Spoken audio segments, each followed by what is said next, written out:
Tigges Stefa, and Jocelyn Jepkoske all still in the lead pack. The weird thing about the FlowTrack live stream that we're watching, the international live stream, Katelyn, is like there's no commentary. Nothing. It's You just actually only hear. I was watching the wheelchair race right now. You can only hear them pounding on the wheels, and then yeah, the women are pounding on the pavement. They're not yeah, saying anything. Yeah. yes. Well, I guess that's what we're here for. That's right. That's what we're here for. We're here to fill here. We're Hold here on, to I'm gonna fill in tell the everyone in the silence. other stream. We've got another stream with like 1,000 people wanting to know what's going on. Yep. Great. You're gonna put the new link in there. Yeah. Perfect.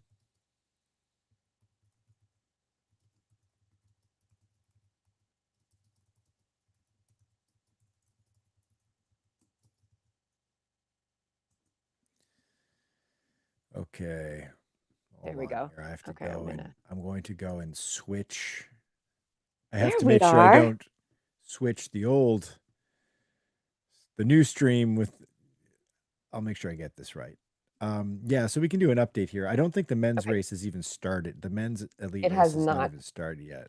Yeah. No, it has not. We still have a little bit of time. The original start time is planned for 9:35. So we've Yeah. still got a good, like a little under 20 minutes to wait for the elite men's race to begin.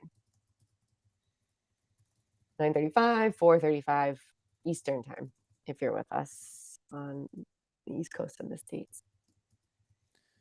It is early. And It Katelyn and I is. are yeah, we're both in the Eastern time right now because Caitlin, you're back in Boston, Yep.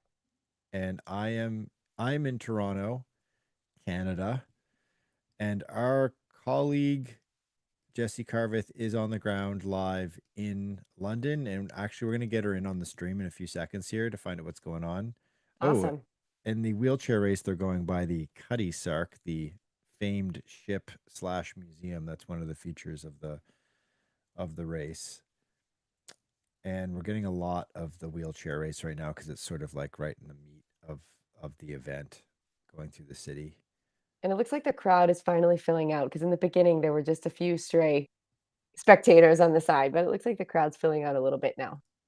Oh, if you're watching the flow track feed of it sounds like they've finally got commentators. Oh, Uh, okay. After 23 minutes of broadcasting, Oh, yes. I can hear commentators now. So I don't feel so bad then for our technical difficulties. If if no, if, if flow track couldn't get going and we couldn't either, there's something going on for sure. no. So our stream is going. We're good. Yeah. And welcome to everybody who is in the hunt for trying to figure out what the heck is going on in London. And we do apologize that our stream was struggling. We were having a tough time getting our software that we use internally to talk with each other to connect with YouTube. So, but it's working now. We just had to We're create an on. entirely new stream in order to do so. Sorry about that with the link. Well, they Yeah. just flipped back to the women's race. So just to paint a picture for those who, if you aren't seeing it, you've got the two women pacers out front. And then, as Michael mentioned, we have Asefa, we have Hassan, who is kind of trailing back as she usually does in the beginning. She's just a few paces behind everyone. We've got the we've got Jeff Koskei, and we have, help me with the pronunciation, Michael, of Elmu. Uh, uh, Elmu. Alu would be Yep. Alu. Yes. Yep. ALEW. ALEMU. Yeah, we've got. Sorry. Yeah, I It's know it's very 4:21 in the early. morning It's and my brain is fried right now.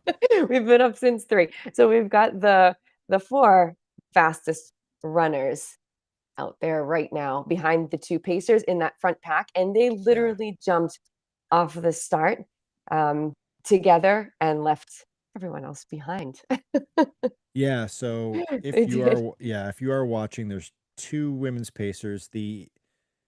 intriguing thing about London is that in the last number of years, they've decided to make the women's race a purely women's race, which means that even the pacers are women as well. So you get kind of two different types of races in marathon running. On the women's side, you'll get like what they call a mixed race, which would be they would use male pacers, like you saw in Chicago with the world record in October, where Ruth Jeptengedich ran 2:09. She had two male pacers running with her who were able to run with her the entire way. And Hmm. in this case, they're going after an all women's world record, which requires that even the pacers are women as well. So it's two women are pacing, and then you have a group of the lead women in the pack as well. So in this case, it's four women that are in the lead group, and then there's a chase group that looks like it's. I'm just doing a head count here, Caitlin. It looks Hmm. like there's six 6. women in Hmm. the chase group, and then Elish McCougan. I just butchered her name. She's Scottish. She's a great Olympian running her first marathon in London. She's starting to slip off that chase pack already. Yep. She's probably 30 meters behind already. Yep. Yeah. About 53 seconds behind the first group there. And just so everyone has the data, the women's only record right now is 2:16:16 by Perez Jepchepchir from Kenya, who last year in 2024 was able to get that record. So you can see the difference between the women's only record of 2:16:16 and our 2:09 high, which is a world record for a mixed world record And we marathon. can provide you a 5K split is 15:34 for the women right now for that lead group, and that is four women, and they're going through the first bottle station here, which is a little chaotic because the Pacers, their two Pacers, just about missed their bottles and had to cut Tigist Sefa off in order to get to their Oh tables. no. Yeah. Yeah, that was pretty tight. And there's actually a little separation very quickly forming here, right out of that bottle table, where it looks like one of the runners is dropping off. It looks like Elemu Megurtu Elemu of Ethiopia, who's a 2:16 runner. It looks like she was falling off a little bit there, but they've just stream just cut away Yep. just as that was happening. Yeah, So we'll get I saw that we'll as get well. an We don't update know as what soon as we see happened. that. Yeah. Yeah, yeah, yeah. We'll be Um, surprised when we get back there. Yeah, well, these were the four in the press conference yesterday, which was exciting to, well, it was exciting to listen to. Did you get to catch those, Michael, yesterday? I did not. I've had to travel right after Boston. I had to travel and take care of a couple personal things. So I was out of commission yesterday, but it they they've definitely been spotlighting obviously the Tigist Assefa, Sifan Hassan, and Yes. and Jocelyn Javkoskai Hmm. battle that is seemingly turning into the That's what's threaded theme. happening. Yeah, it's happening. So Yeah. the predictions were correct. Yeah, it was interesting to listen to them during the press conference all together, and then to listen to them separately in their interviews, in their personal interviews. But I mean, everyone's just out there saying the same thing. Everyone wants to win. I know that they're spotlighting kind of the rivalry between Asafa and Hassan, but both women extremely professional and excited, and just, they both want to win, they both want to get out there and win, and we'll see. They were trying to kind of provoke them on their face off again in this marathon, but both of them just said, well, Asafa said, well, I just always want to win. I mean, I think all of them go into a race wanting to Yeah, win, so it doesn't matter whether they had the face off in the Olympics. it does come down to that because I mean, for obvious reasons. I mean, it would make for an absolute. It would make for not only obviously a very exciting event, but uh, also it like would push these athletes to run as fast as they possibly can. And because if you're going to get a scenario where one of these athletes sort of gets is out there on their own, it becomes very difficult to kind of hold that pace on your own, especially after say 30 kilometers. You're probably not going to see the pacers on the women's side go past 30 kilometers. That would be my Hmm. guess, because um, you're kind of entering uncharted territory. It'd be pretty amazing as a pacer if you were able to kind of hang in there. It has happened in the past. It's happened on the men's side many years ago in the Berlin Marathon, where a pacer in a couple of different races has hung on and actually challenged for the win. They're not supposed to do that. Typically, they're paid to pace, right? So Hmm. the two pacers are doing their job nicely right now. So we are 21 minutes and 30 seconds by our clock. So if you're watching along on the YouTube watch along here, there's a little bit of a delay that everyone's working with. So if you're watching both the live stream and us at the same time, there's we're watching it at about probably a 15-second or 30-second delay, and then we're uploading to YouTube, which is another 10 or 15-second delay. So there might be a little incongruity with our watch along and the live stream. If you're watching the watch along, if you're following what I'm saying here, it's like a weird logic and time here, but basically, more or less, nothing totally crazy's happened yet, and it looks like Alemu has made her way back into that group. So there are Hmm. four women, the four fastest women pre-race are still in it. I want Hassan to just sneak up in there, so she's getting some of that drafting. Yeah. So she's getting some of that drafting. She's like just a couple paces behind the lead pack, right? You just wanted to get in there and take advantage of the draft. I'm gonna send out an e-blast to our newsletter subscribers here, because we sent a link which was the right link, but we had some serious technical issues and had to totally scrub that link and now had started over again. So I'm gonna send this out right now. Okay, great, because I'm sure there are a lot of people trying to click onto that link. Yeah. Oh, all the Uh, diehard fans up nice and early in the morning That's right. who want to Yeah. watch the Well, if you're North marathon. America, for If sure. you're in North America, yeah. Yeah. Yeah. Hold on here.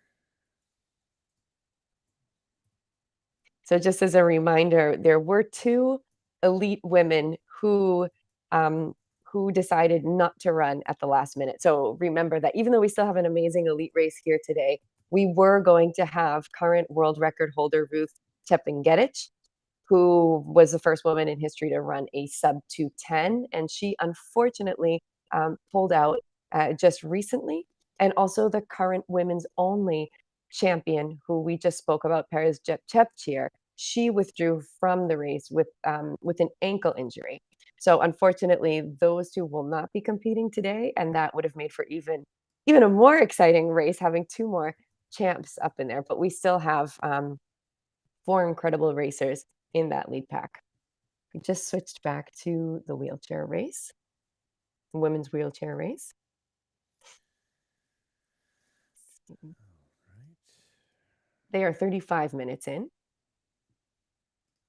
So we're gonna get the men's race starting what in about 5 minutes, Caitlin? Yep, in about 5 minutes, they should be lining up to get going. And I saw someone just ask in the chat about who is pegged to win in the elite men's race. And just like the women's race, we really can't say because we have some incredible racers as well. So we have Oh, Alexander. Caitlin, come Yes. on. We got to make some bold predictions here. I'll stick my neck out here. And we did our pre-race podcast, our preview. We got it deep into the nitty-gritty of the elite race. And we each made our bold predictions. So we've got to live Yep. and die by them. I mean, Yes.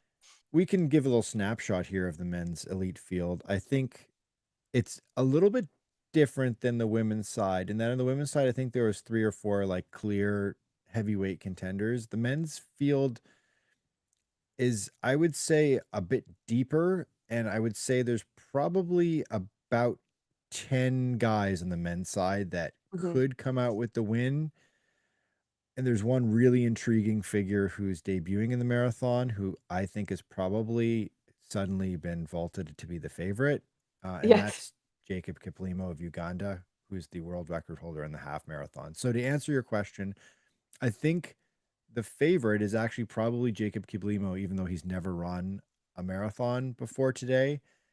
But You've got Alexander Misto Munoz, who will have on his bib Mist Matisto, sorry, Mutiso. He went with Matiso and Okay. Alexander Matiso Munoz. He went by Munoz last year when he won London, and then he was going by Mutiso on his bib this year. I've noticed. So he he is the returning champion. So you got to give him credit. He's a 2:03:11 runner, Hmm. and then of course the goat Elliot Kipchoge, age 40 and yet ageless. He's won London 4 times. He's apparently in incredible shape from what we've heard. We got a little inside We information last did. week in Boston. He is apparently in excellent shape and he thinks that he can win. That's what he has said. He told a source of ours, someone that we spoke to last weekend in Boston, in a text that he thinks that he can win and that he's in great shape. So I think that he can win. you bet on him to win. You picked him as your winner I did. for London. So and then we've got Sebastian Sawe of Kenya, who won Valencia last year, who's one of the fastest runners of all time. He comes in with a 2:02:05. Timothy Hmm. Kiplagat of Kenya as well, who finished a really strong second in the Tokyo Marathon in 2024, running 2:02:55. And Mil- um, Milk- Milkesha Mengesha of Ethiopia, really young kid, 25 years old, 24 Mm. years old, who won Berlin last year. So, oh, and lest we forget Caitlin, Uh-huh. Tamara Tamara. Tola, the the Olympic champion, who is a tough customer as always. He should be in the mix too, as well as Yep. Abdi Nagier of the Hmm. Netherlands, who won New York in November and is Right. And riding a silver high. medalist in Tokyo. Oh, Olympic silver medalist. Oh, that was 2021, right? Yeah, That's yeah. right. So Oh, they're introducing the elite male runners as we speak. They're getting ready to go. There's Kiplimo. Oh, he has so much pressure. I feel like he has so much pressure on him because all of the announcers are putting this incredible pressure on him. If you can do 56 and a half marathon, let's see what you can do in the marathon. He's got to be so excited.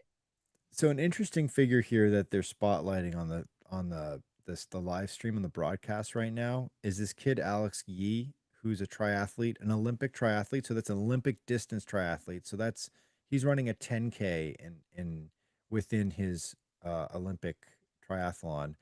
He's a two-time gold medalist. He's sort of the back-to-back gold medalist in the Olympics, and he's moved up to the marathon here for the first time. And he's been sort of talking pretty confidently about the marathon. He's been saying that he is going to go out. I think at one point he said he was going to go out try it like around 2:05 pace, if I'm not mistaken. So he's somebody to keep an eye out for. If you're watching the stream, he's got a yellow singlet on. He's a New Balance athlete, so he's somebody to keep an eye out for. All right, they're just about to start towing the line.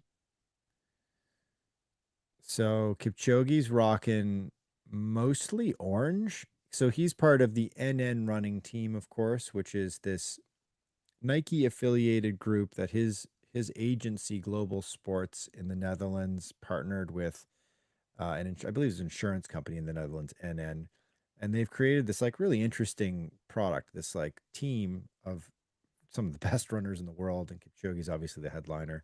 He's wearing a mostly orange singlet today, and it looks like he's rocking a pair of Alpha Flies, which are basically his shoe, right? I mean, they should be called the Kipchoge. Like Nike just did him dirty by not naming the Alpha Fly the Kipchoge. It's like it's the Air Jordan of running shoes is the Air Alpha Fly, and it should. I feel like it should be called the Air Kipchoge. But Right. anyway, Who's the gentleman who's sprinted out on the left-hand oh, side? there's always listen. There's all yes, dude in green, Yep, just on his own in front of the just head pack. ripping. This happens every year in Boston too, where you get like sort of more of a sub elite athlete who just decides to go really really hard, or even occasionally sometimes an elite athlete, often a top American like uh, you'll get CJ Albertson for example, couple years ago, goes out super hard off the top and then sets the tone. But I'm sure the top runners in the field here who are low 2 hour marathon runners are not going to worry so much about some local dude going out hard for the first kilometer. And what he wants exactly are for those comments. Who's the guy who just ran? He That's wants it right. for the picture. I'm not gonna lie, I might have done that before in a couple trail races, gone out just to get the photo. Get the photo of you in the lead. Yeah. Yeah, exactly. Okay, so Exactly. women's race, they flip back over the 31 and change, 31 and a half minutes in. They're going through a bottle station here. And bottle stations are like pretty crucial throughout. The weather's pretty good here today, but it's sunny. So, Yes. sweat rates are a little higher. And it's just become such an important part of the marathon, particularly in the post sort of breaking to Kipchoge era where they've really unlocked uh, the sports science needed to run as fast as possible. And so it's like lots of bottle stations, and every Mhm. athlete is really mindful to hit their bottles. And interestingly, here we got a Cefa, Tigges to Cefa, Jocelyn Jipkoskai, Sifan Hassan, and Alemu, sorry, uh, Megurtu Alemu of Ethiopia. All four of them together. Although Alemu's, oh, actually no, I that's think actually Sifan Hassan Hassan who's flipped stayed back back a a little bit. bit. Yeah. She So did. Mhm. I'm not super worried about that right now because it's just going through a bottle station where there's a lot of chaos. But Hassan kind of got dropped here, and she's probably about 15 feet back right now at 32, at almost 33 minutes. Mhm. Yeah, and it is warm. If I'm taking a look at the temp right now, says it's about 55 Fahrenheit, starting out 13 Celsius, a bit warmer for those who followed Boston. It was a little bit cooler at the start and then got up to these temperatures. And I know running myself, I had to get hydration at a lot of stops. So I feel that that will be similar. It's a very sunny day, just like it was in Boston as well, and the temperatures are already on the higher side for so early in the morning. So I'm sure it might be a little warmer than ideal for a lot of runners, especially those who have not begun yet. I can give you a little update here. They just passed through 10K in 31:16, the lead group, and that puts them at like just under 212 pace. So that's like 211 Wow. high pace right now. That said, the first 5K in London are really fast. So the first Mhm. 5K in London is always paced out super quickly. So you don't overreact to that 5K split we saw well, 5 kilometers ago. But the 10K split, a little bit more indicative of what's going on, although probably still on the fast side. Yep, still very fast. Yeah. So I mean, 211 high. That's putting us in the ballpark of second fastest marathon in history by a woman. Mhm. The the fastest, the world record, of course, is the astonishing 209:56 from Ruth Chepton Gedich last fall in Chicago. And the second fastest time is actually by Tigges Sefa, who's in this field today, and she's run 211. So we're in Sefa territory right now. And Hassan has a 2:13:44. She's That's just a right. couple, yeah, but Hassan's a third couple minutes fastest all behind. time, Yep. and she's also won London a couple years ago. So she's familiar with the course, and she's got wheels, and she knows how to compete, and she's beat beat all of these women before in some capacity at some point in their careers. So she's a wily competitor, and she's somebody that even when she falls off, you can't counter out like in Paris last year, Katelyn. Like Right. she fell back and then she fought her way back to the front and then put on a clinic in the last 10 kilometers of the race. I was listening to her interview because I'm a huge Stefan Hazan fan, and she was saying that this is the first time in her running career that she actually focused on just marathon training. She said that she has always mixed track training and marathon training throughout her career because she's always participating in faster races and shorter races while she's preparing for a marathon. And in this case, this year, she hasn't competed yet. And she's been really focusing on just marathon training. And it was very funny because she was talking about her favorite workouts. And she said, well, yeah, I really like the long run and I really like fast track work, but I don't like I'm really bad at anything in between. She said, I'm like, I don't think you're really bad at everything in between. But it was a very funny comment. So either she likes to run super fast in training or do the long run. But any of that middle, I'm guessing threshold work, middle ground stuff, she said she doesn't enjoy that much. And you know, for a lot of marathon runners, that's kind of the bread and butter training, right? Right. So, yeah, Right. I mean, listen, I'm not going to give her I'm not going to give her advice on how to train for a marathon. She's the third fastest woman in history and she's the reigning Olympic champion. So, so yeah, we're probably we're going to get our first legitimate split from the men's race in a few seconds here. We're just waiting for the stream to actually cut to the men's race. We're getting a nice on the live stream that FlowTrack's providing, which is the international stream from the London Marathon. They're just doing a nice course overview with the course map right now. It's an incredible event. It's an astonishing course to run. I was there last year to cover it live, and just like New York, it's unbelievable that they shut this gigantic city down just for you and you get to run by the the all of the sites of Right. London pretty much. Yeah. So, All of the important landmarks, Big Ben. I mean, Canary Wharf, Tower Bridge. We were talking about this on our preview pod, and it just got me even more excited to run this marathon. I mean, what better way of getting to know London than running the marathon? I know it. I myself was pretty jealous watching it because I was thinking to myself, I'd never run the London Marathon before, and I was just thinking to myself, like, this is just. I we've talked about this before on the podcast, Caitlin. I have a real affinity for the New York City Marathon. I think it's just absolutely the most special of all marathons. It plays a huge role in the history of marathon running, but also just the bar it sets is so high. But London is kind of equal, I think. And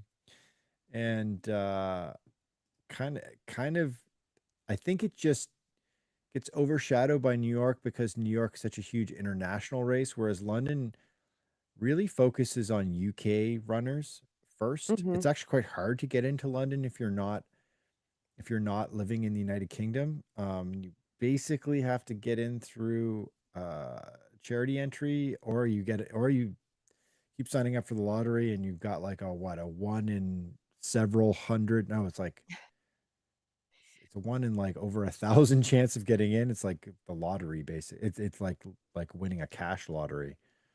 Yeah, only 850,000 Yeah, runners exactly. joined that lottery for this year. Oh, they just went to the elite men's race. This is a much bigger pack than Yes. the women's race. Wow. Yeah, maybe three times, threefold here. The men's race is got three pacers doing the duty. Hi everyone. Hey, Hey, we've got Jessy. Jesse joining us. How you doing? I'm great. How are you guys? Really good. Really good. Good.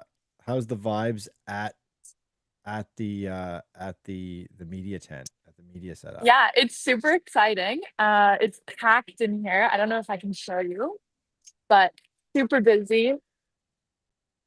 Oh yeah.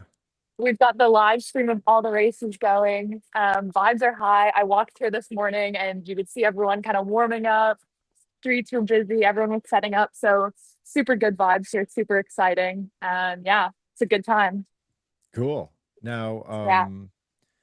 I guess like what's the weather I get the big question is like what's the weather like? It seems like it's like a touch warmer than anticipated, but is it a factor? Yeah.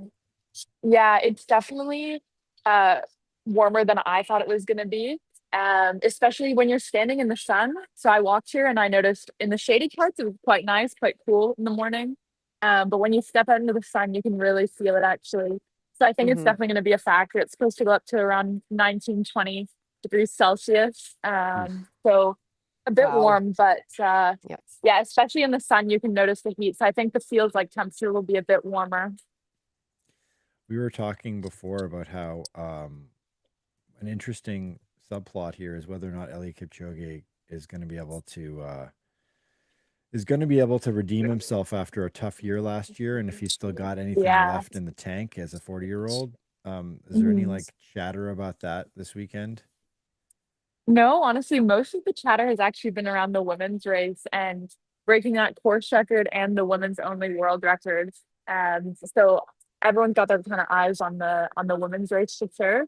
The men's race, there's a lot of hype around Kipchoge when they called him up to the line. You could hear it outside. Everyone was super excited. There's big roar. So the crowd's definitely excited about Kipchoge being here. But yeah, at least here in the media center, it's the women's race. Everyone's kind of got their eyes glued on. So. Yeah, and so far so good. I mean, they're pacing like around, I think last split we got, they're pacing just under 212 pace, so that's pretty Yeah. fast. Yeah, so On track. they had just announced it not too long ago, and they're 4 minutes and 17 seconds inside the record right now. So they're definitely on track. It's a good buffer. Yeah, for sure. And what I find actually quite interesting is I don't know if you guys, well, obviously you've been watching, but Safan Hassan, at first she seemed like she was kind of drifting off the back of the group and was kind of struggling, but then they were kind of talking and announcing, and there's this blue line on the road which kind of follows the shortest path of the marathon, I guess, and the best tangents, and that's actually what she's doing. So the pacers in the group are actually coming off that line quite a bit and not taking the best line, but she's kind of sticking to her guns and following that shortest path. So yeah, at first everyone's like, oh, she's already struggling like less than 10K in, but no, she's playing a game. So that's super interesting to see as well. She's almost running her own race, which is really nice.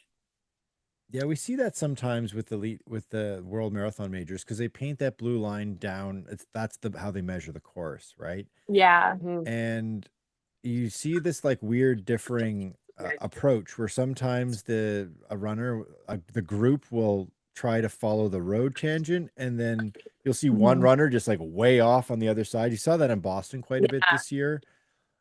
So it's just probably Hassan trying to like not run over 26.2 miles, which would be smart. Yeah. But yeah, so it's super interesting. Like Asafa and Jeff Kozjai and Alamu are sticking right on the paces who aren't always following that blue line. But yeah, Safan Hassan is kind of sticking to her guns and staying on that blue line, not leaving it. So but we'll see if that plays to her favor in the end. Yeah, I Yeah, wonder just I wonder what's more efficient. I wonder if following that line is more efficient or having the help from the pacers is gonna That be more draft efficient in the too. end. Yeah, the draft. So I Yeah. wonder what well, we'll find out what the smarter choice is, but yeah, that's an Yeah. interesting choice. I see her kind of stepping on each of those lines now that you mentioned it. Thanks for that, Yeah. Jessy. I couldn't No see it before. problem. Yeah, yeah, yeah. Well, when I first saw her, like, kind of coming off the group, I was like, oh my gosh, like, it's kind of like I was surprised. I was like, oh, she's already like hurting. Like, I thought she was gonna be up there. Like, I was rooting for her, but yeah, they were talking about it here in the media center, and that's actually what she's doing. She's yeah, running her own race and just following that line. So it'll definitely, like you said, be interesting to see if it's the draft or the paces or the line that Right. kind of rules in the end.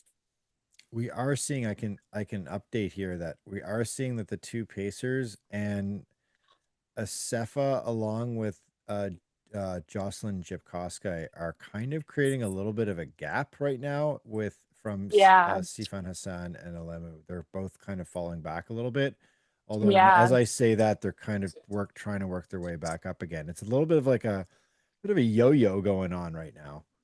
Yeah, I actually just came back to look at the screen as you said that, and I can notice there's definitely a pickup in the pace, but looks like they're all kind of sticking there. But yeah, we'll see. They're definitely running a really aggressive race, and right from the start, you could see there was already a separation, and those four had gone on their own. So, and everyone kind of got into their groups. So, So Yeah, we'll no one else was able to keep up, Jesse, right? That's what I noticed too. I said they just broke off immediately and left everyone else behind. The chase group was yeah, just left behind from the very beginning. yeah. Well, there was even like another set of pacers that I believe is running somewhere above, just above like 220 for like that chase group and whatnot. But yeah, it was almost as if it was set from the start. They came off the line and left, and everyone else kind of stayed with that other group. So yeah, they know what they're here to do for sure. Well, we'll let you get back to the media center. So yeah, you got the live Awesome. updates going on the site right now, Yeah, and we'll pull you back in, I don't know, in like a half an hour or so before sounds things good. completely go nuts. Because I think the women's race is going to get really intense in the last I 10K or think so. so too. Yeah, yeah. Awesome. Uh, All right. Well, talk to you guys soon. all right, Thanks, we'll talk to you in a bit. Jesse. All right. Bye. Yeah, she's right. Look at Hassan. She is just like on that line. She's stepping on the blue the whole way.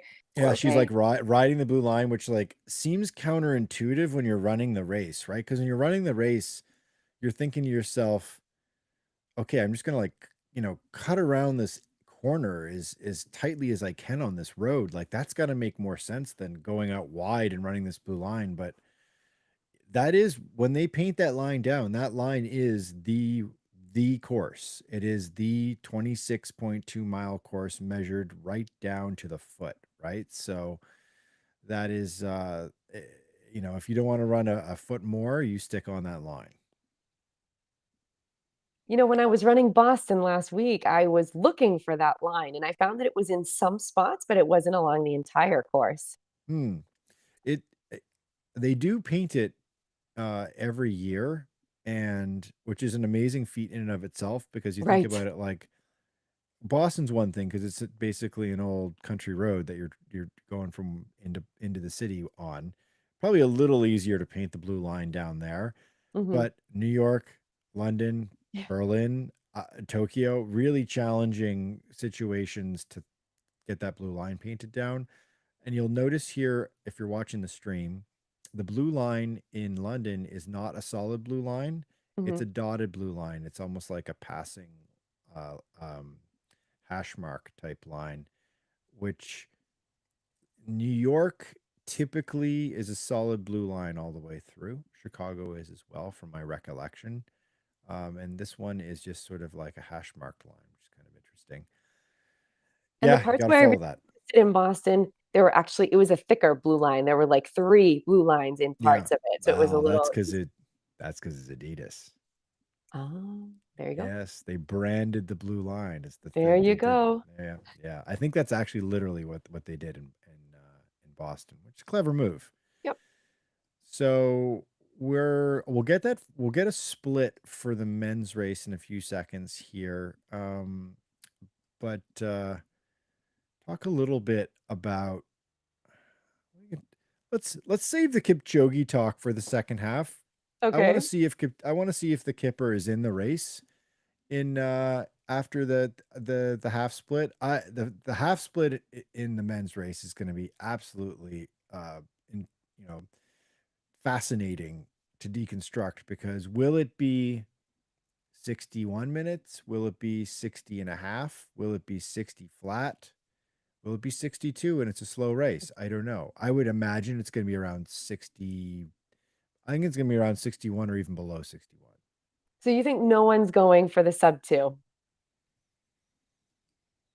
I shouldn't say that. I don't I know. don't, I I know, I don't don't want to know. say that either. I don't know. I mean, Jacob Kiplimo definitely has it within him to run a sub 2 hour marathon just based on the pure numbers alone. You pop his 56, whatever, 40 min, 43. Yep. yeah, 56:43 half marathon time into a calculator, and World Athletics is going to tell you that he can run under 2 hours or right at 2 hours. So, based on his fitness right now, Yeah, I or mean, I wonder how would that feel? Okay, he's got the 56:43. So if he runs the first half of the marathon, like, I don't know, 59:50, what's that pace going to feel for him? I mean, he's got another 3 minutes on there. I mean, in theory, it should feel pretty good, Right. but In I don't theory. know. That's It sounds crazy to say that like a 59 high is going to feel easy or It very does. aerobic, but I guess if you're running 56:43 for your half marathon, it should feel relatively comfortable. I guess it's above lactate threshold. The kind of common way of analogizing it is how fast you can run all out for 1 hour flat, right? And Right. so, yeah, so It's more than 21 kilometers for Jacob Kiplimo and for a lot of these guys because a lot of these guys can run really well. It just seems so incredible, right? Well, they have panned back to the women's race, and Asefa is looking over her shoulder increasingly because Hassan has has fallen a teeny bit back. I would say more than a teeny bit back. Yeah, You're okay. being I'm generous just being here. positive because, she's my girl. She's the one that I have for the win. So I'm trying to be positive, but she has fallen back and we just really have now two in the main pack. Come on, Hassan. Oh yeah, your pre-race favorite is she's Yeah. slipping back here. And so when you're watching a live stream, one of the tricky things is that like because they use these telephoto camera lenses on the cameras, it actually compresses the image. So if someone's back there and you can see them, they're actually usually quite a bit farther back than Hmm. what the image is sort of showing you. In the case of Hassan, she's getting dropped right now, and Yep. Lemu totally out of it. It would take a miracle for her to close the gap now. Lemu's like 30 seconds back now, Yep. and Hassan is 10 seconds back from the Yep. lead duo. So now it looks like it's the two pacers, and their job is just to stay with the leaders and to stay on whatever the prescribed pace was pre-race. And it looks like the prescribed pace pre-race is something around 212 flat or 211 high. Hmm. And that's Tigges Sefa and Jocelyn Jepkoske in this lead duo now. And they both look pretty comfortable. They do. And Sefa a couple minutes ago just looked over her shoulder to see if Hassan had been dispensed and then checked her watch like, yeah, okay, this is good. I'm comfortable with this, which a vote of confidence, I guess, if you're an Asefa fan, that she's looking pretty solid right now. She is. And Hassan is right behind. Oh, she's just passing the motorcycle that was on that lead group. Come on. All right, we'll see. We'll see if she's able to catch back up to these two, She's but they are trying to drop her. they're trying to drop her. The pace seems like it's either steady or picked up slightly. And credit to Sifan Hassan, she's like not giving up. She's hanging Yep, in there. If you're there she watching the goes. stream, it's a little bit frustrating to follow her. But they've dropped a camera back to track her now, which is good. But like she's getting kind of like boxed out by the lead motorcycle motorcycle with the cameraman on it. And then they're also passing through the wheelchair athletes as well. So Hmm. there's a bit of traffic right now. There she is. She just caught back up. Yeah. So we There we can go. report that Sifan Hassan has rejoined the lead Hmm. duo of Tigges Sefa and Jocelyn Jepkoske and the two pacers leading the way. So now it's a trio that are leading the London Marathon. Phew. Wow, that was a relief. I thought she was getting dropped there for a second. Yeah, if you're a Sifan Hassan fan, you've just gotten a second life here, Yeah. which is so Sifan Hassan, right? Is Right, that right. she can fall back a good 10 seconds and then use that track speed and that incredible VO2 max that she's got to dig a little bit and reconnect with the group. Okay, we're We back to should the elite men, 25 minutes in. There's Kipchoge right in the middle of the pack, right Yeah, behind the Pacers. Kipchoge, I mean, obviously the guy's won 11 marathon majors. He knows how to run a race. He's very smart. He's sitting right in the middle of that pack, right in the Yep, pocket, which is a huge advantage, right? Um, I think the more we do research on the sports science, unpack the sports science of the marathon, the more we realize how valuable things like pacing and just getting in someone's draft is, and right. how much there's little micro conservation. There's any sort of wind, you want that wind blocked, and then just like the un the unquantifiable mental uh break you get from just staring at someone's back and letting them set the pace and cruising along. I mean, Kiplimo has to He's got to kind of sneak in there. He's almost running next to one of the pacers. He should just take a step back and run right behind him to get some of that advantage in there. Yeah, I mean, this group, it's a big group still. So the men's lead pack is still probably 10 athletes. Got Timothy Kiplagat, who's flanking one of the pacers on the right hand side. Tamara Tola's tucked in behind there. Sebastian Saway's in there. He's one of the fastest runners of all time. He's only 25 years old. So I mean, the men's race, anything goes. They're not very deep into this race. I think you'll see someone will throw down a bit of a harder effort at some point, probably in the second half. But I imagine they're all just very comfortable sitting behind that trio of pacers Hmm. and allowing them to kind of like get a good rhythm going. All right. Oh yeah. If you got any questions, Oh yeah. and I haven't looking at the stream for a little while but if you got any questions or comments, by all means, share them with us, and we can answer as many as possible. Let's see here. Lots of Sifan Hassan fans, and I'm rightfully not the only so. one. Yeah. I mean, she's one of the most interesting characters in distance running, right? She's a fascinating personality. She's a great quote. She's really good. She's a really good interview, and She is. she'll say all kinds of bonkers stuff in an interview. And a curious personality in the world of distance running, and also an absolute killer on both the track and the roads, right? So, I um, mean, watching her interviews yesterday, it's just this humble. I mean, she's the third fastest woman in the world, and just the way that she carries herself and her humility in these interviews are amazing. She's always smiling. I mean, okay, can we see again? These are the people I'm choosing. Kipchoge and Hassan. Their personalities are just out of this world.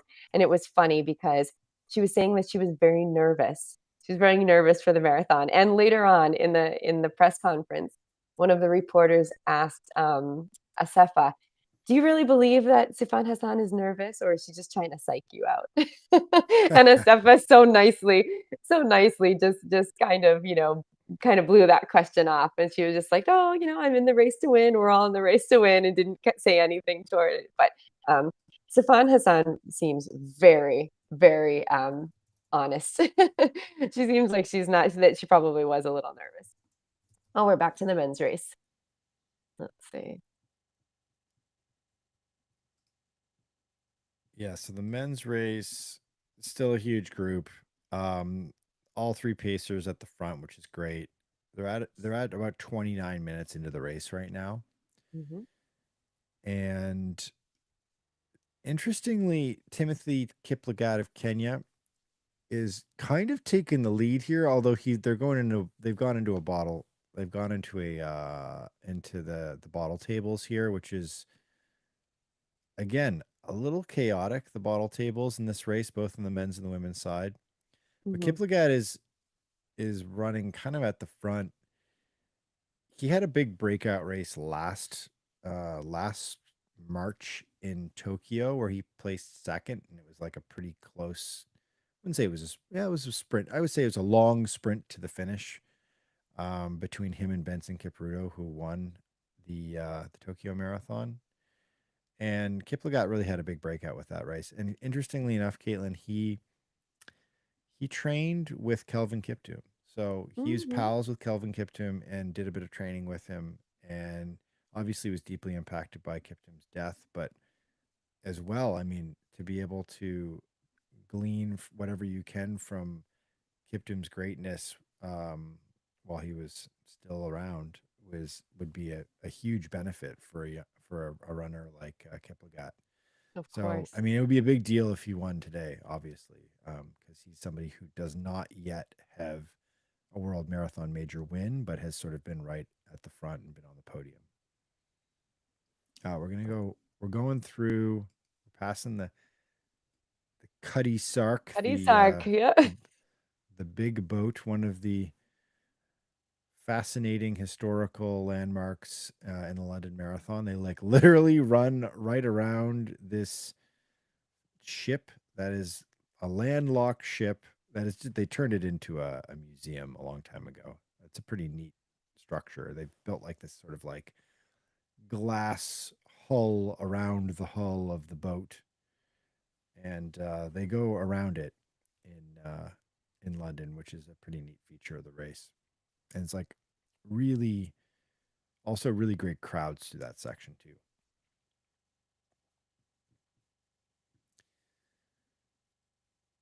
Okay, here we go. Bottles being thrown everywhere. They're just saying on the live stream here on the Flow Tracks live stream here. The Cuddy Sark was built in 1869, and it was Oh. one of the fastest T clippers of its day. I didn't know what a T clipper was until watching this live stream. Oh, they're giving you So, some history there too. All right. so it looks like a couple of the guys in the men's lead pack have been winnowed away and have fallen off a little bit, but we still have a really big group. It's still,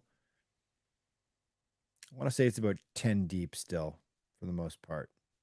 I can see Kiplagat, I can see Tola, I can see Kiplimo, Kipchoge, and now they just switched screens to me on the Yeah. women's race. Okay. Mengesha was in there as Mm-hmm. well. So pretty much Sawe I could see there as well. So Mm-hmm.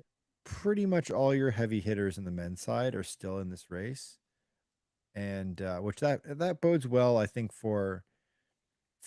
that bodes well for the overall performance in this race. Like because you want as many guys as possible go through the first half to push that pace.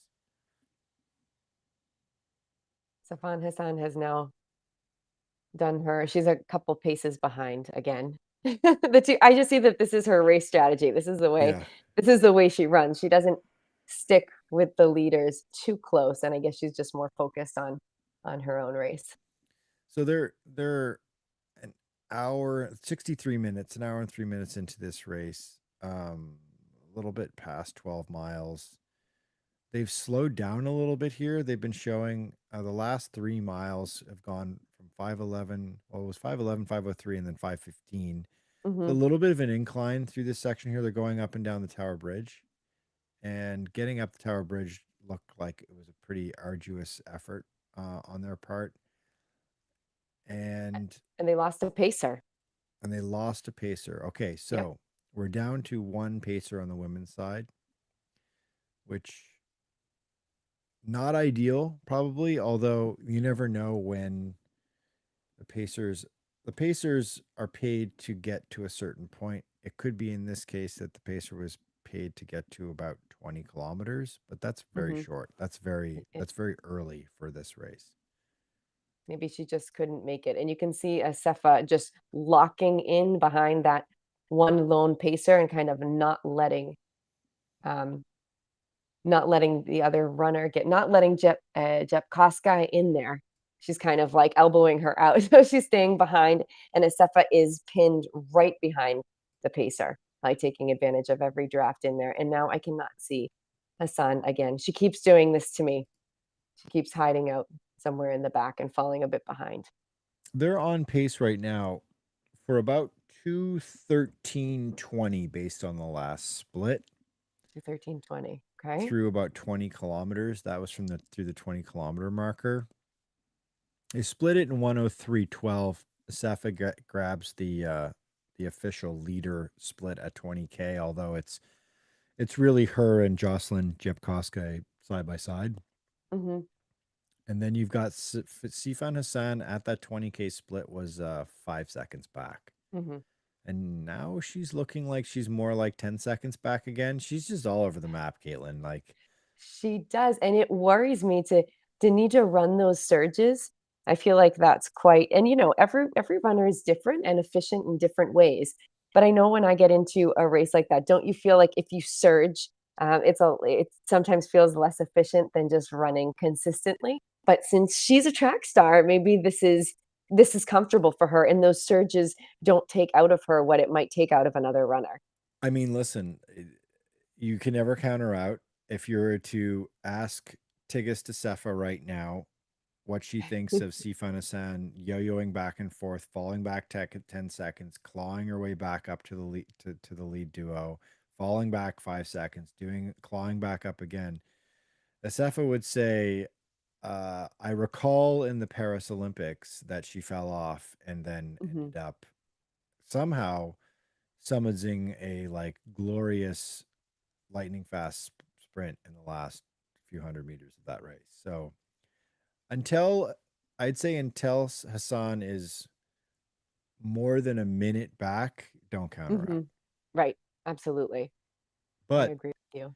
they have slowed. They're above 213 pace now. So like their 10K split had them just a pinch under 212, and then their next 10K stretch added a minute on top of that. So we're sort of seeing a drift towards a slower second half, I would say.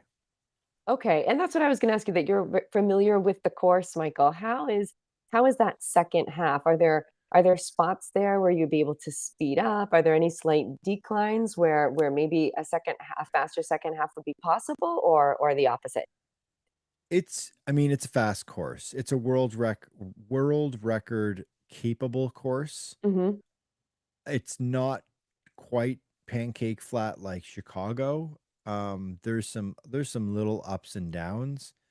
The big descent, where you get like really you get like you like 100 and it's like you get like 150 feet from the first 5K. It drops 5 6K, and then it's just sort of like it kind of rolls along, and you're like Mhm. you're effectively running along the Thames, like you're running Riverside, which is relatively flat with a couple little ups and downs. Like they had to go up and over and then down Tower Bridge just a The few bridge. seconds ago, Mhm. right? Which is a bit of a climb. It takes a little bit of the edge off, but ultimately you're mostly running flat in the second half, I would say. There's Okay. a couple of ups and downs. So in theory, they could even split the whole thing, all things Okay. considered. But I don't love the fact that they lost about a minute in the last 10K split. So I can give you a little update on the men's. I mean, it's a bit of a dusty split now, but it gives you an idea, a ballpark of kind of what's happening pace wise in the men's side. The men's side, they're on 202 low pace right now, so Mhm. they're running quickly, but they're not going to go inside the 2 hour barrier. They're not going to contest that today. They would have had to have gone out much faster than this. So they split in 202.07 was the opening 10K is 28:57. So that's 202.07 pace. Okay. Okay, so no, so they didn't decide to try to get that sub-hour half marathon. Not this That's right. time. Not this time. Although they are picking up the pace a little bit. I'm noticing here last 3 miles, they've gone 443 mile, 442 mile, 441 mile. So they've been Mm. just tightening in the screws up a little bit. And yeah, you still have this group of, let me do the head count here. 1, 2, 3. Looks like 9 guys plus the 2 pacers at the front. And we can report it's like Elliot Kipchoge watch here. Yep. Kipchoge is, man, it just, this is, it feels like the good old days, Katelyn. Elliot He's just Kipchoge is right just sitting in the there. pocket behind the 2 Yeah. pacers, getting all the respect in the world from everyone in the field. Yep. It's like 2019 all over again, and everyone is just absolutely afraid of the guy, which is Yep. great. It's like they don't wanna make any moves, they just wanna hang in there for a while, and he just looks like, I don't know, I just love the scene. He's just leading it. He's just right there behind the Pacers, you can really just see him. Everyone else gets kind of lost in the crowd. Kip Limo is now not next to the Pacer on the side, he's decided to kind of tuck in. Um, Thank you for taking my suggestion, Kip Limo. Now he's tucked into the pack, probably drafting in there, and So we've Mhm. men on the women's side, I can give you an update on the split here before we give you an update on what's going on. Great. The update on the split is they're halfway through, and the halfway split was 106.40. So, Okay. quick math there. That's pacing for 213.20. So between in the last kilometer, they didn't lose any of their pace at all. They're on 213 mid pace. And I'd say the big development here is you got to take us to Cefa, Jocelyn Jepkoske in the front with one pacer leading the way for them. And then way back, but still in the camera, is Sifan Hassan. So she's fallen off. She's probably, how many seconds back is she now? 10 seconds, 10-ish 10 seconds or back. plus. And Asefa's looking over her shoulder, again, checking for her. I don't know if that means she wants to take a bigger break or she just wants to feel relaxed that she's fallen behind, but she is looking over her shoulder a lot. She has been looking over her shoulder a lot. Too much. Considering that she knows that she's got Jocelyn Jepkoske like right on her other shoulder, she's been peeking over her shoulder, clearly keeping an eye on where Sifan Hassan is in the mix. She just looked back again, right? She's like, wow, she's like really looking back. I wonder how much like real estate Sifan Hassan has been occupying in Tigges Cefa's mind since the Olympics, right? Like it's like a good sized mansion in there because she just like I think she's looked back over her shoulder to very obviously check where Sifan Hassan was. I'd say at least 10 times that we've seen in this broadcast thus far, which is kind of wild, right? And checking her watch a whole lot. She just checked it again. I wonder if she's either doubting the pacer's pace, or I wonder why she's checking her watch as much as she is, or checking other data to make sure she's, I don't know, her heart rate's under control. I'm not quite sure, but she is really staying attentive to her watch and to Sifan Hassan.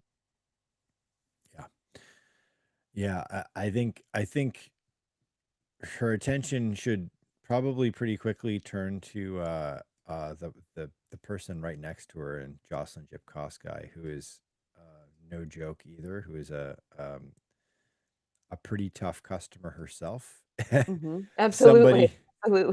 Somebody you are somebody you got to be careful, because I mean Jepkoske has won New York. She has run very fast over the half over the years, and she's also a very capable and successful marathon runner, of course, as well. Although I think at one time she was a half marathon world record holder, right, with a 104.51. That's right, she was. Yeah. Although I gotta say, I am loving where Tigges Cefa is right now. Yeah, me too. Because she looks very comfortable. Besides the kind of like worrying about Sifan Hassan over in the distance, she's looking very comfortable in terms of like looks relaxed, strides great, pacing is great. Doesn't look like she's struggling at all with the 213 pace they're running right now. And she also is a former middle distance track runner. She was an 800-meter runner who ran, I believe, 159 as a pretty young track runner. So she has got wheels herself, and she does. It comes down to a sprint. I put my money on her. I think I put my money on her anyway, if I remember correctly. Who my pick? My pick was your pick was Asefa. You and Alex both chose Asefa, and I stuck with Hassan. Oh, it looks like the wheelchair. Are they just finishing up right now? The men's wheelchair. I believe so. Yeah. Race. I believe so. I think he's in the last couple hundred yards to finish up. Yep. Yards. 125.24. 125, somewhere around there. Yeah, it looks like it's Marcel Hug. Marcel, yeah, it is. So he won I believe he won in Boston last weekend, right? I mean, I don't understand how they compete so much. Amazing. It's really impressive. It's incredibly impressive. Oh, and there's the second place coming in. For his, I think his second win in a week, which is oh my goodness. It is. Yeah. Look at that view, Michael, of Buckingham Palace coming down the mall. That's incredible. We need to run this. I need to run this. That is I just feel I would make the turn and I would just want to wait a second. I would pull, what Amby Barfoot says about Boston to kind of soak it in. I think you've got to take the turn, turn around for a second, look at Buckingham Palace, just take 3 seconds and then go in It's a really and then cool go straight in. stretch. Yeah, it's a Yeah. very opulent finishing stretch. Wow. Incredible for like the finishing photo, right? Like the race finishing Absolutely. photo. So we can give you a 15K update on the men's race. On the men's side, this is nice. Technically speaking, the leader right now in the London Marathon is one Mr. Eliud Kipchoge. Yes. And his split at 15K is 43:36, which puts them right on 2:02:39 pace. Hey, Okay. Hi. Jessy. I'm Hey. coming back because I think things are gonna heat up pretty soon. yes. Because I don't want to miss it, but I think the women's pacer is probably going to be dropping off soon. She looks like she's struggling. Yes. But the race is getting really hot. I think here everyone's getting super excited because Finalizing is sitting a bit back. She's like 30, 40 meters behind. But she's more of a championship style racer than Asefa. Asefa loves sitting on that pacer, but yes, and that pacer seems to be struggling. Word on the street here in the media center is the Pacers were supposed to go out at 67:30 for the half. Oh wow. But then during the race, they were asked to increase the pace and go faster. So that's why the one dropped out early, like before the half. And then we've got one left. But yeah, she seems to be really struggling. So everyone's kind of on the edge of their seat right now because it looks like things are really going to take off here. Another really interesting thing that was pointed out here as well is Savannah San has been consistently all the aid stations taking her fuel, whereas Dubkovsky and Asefa have not had anything at all throughout the race. Okay. Nothing. They have nothing. Wow. Which I didn't even really notice. I wasn't even really paying attention to that. But yeah, so Savannah San has been taking on consistent fuel, steady pace, like the pace at the front has been a bit kind of, super aggressive at times, then comes back a bit. So kind of yo-yoing. But yeah, the two leaders haven't had any fuel so far. I might have missed something while I'm out here, but yeah, nothing. Whereas Hassan has been sticking to it. So I think that's really, really interesting as well. And we're definitely in for a treat once the pacer. Well, actually, speak of the devil, the pacer has now dropped off. There you go. Oh, now the race They really lost begins. the pacer already. That's really early. Yeah. Yeah. Okay, and actually, Dubkovsky has finally taken a bottle. So that's the first time she's had fuel throughout the race. And yeah, they're running side by side. So we'll see what happens. But yeah, I wanted to kind of tune in before it got exciting here. So yeah, well, that's gonna be really interesting because, like you're saying, Asefa has just been immediately behind that pacer the entire race. So let's see. And Safan has not been using a pacer whatsoever. And if she's been fueling, there she goes. There she's fueling again. Hassan is fueling again right there at that bottle station. So let's see if there's going to be a turn of events. There's a lot of race to go. Exactly, yeah, and the pace has been super high since the start, like faster than they initially were intending to go out. So I think it's going to be really interesting how this plays out, especially in the last 10K. So yeah, I guess keep an eye on their fueling as well and who's grabbing what from the aid stations and stuff. Because yeah, Asefa hasn't touched a thing. So yeah. Wow.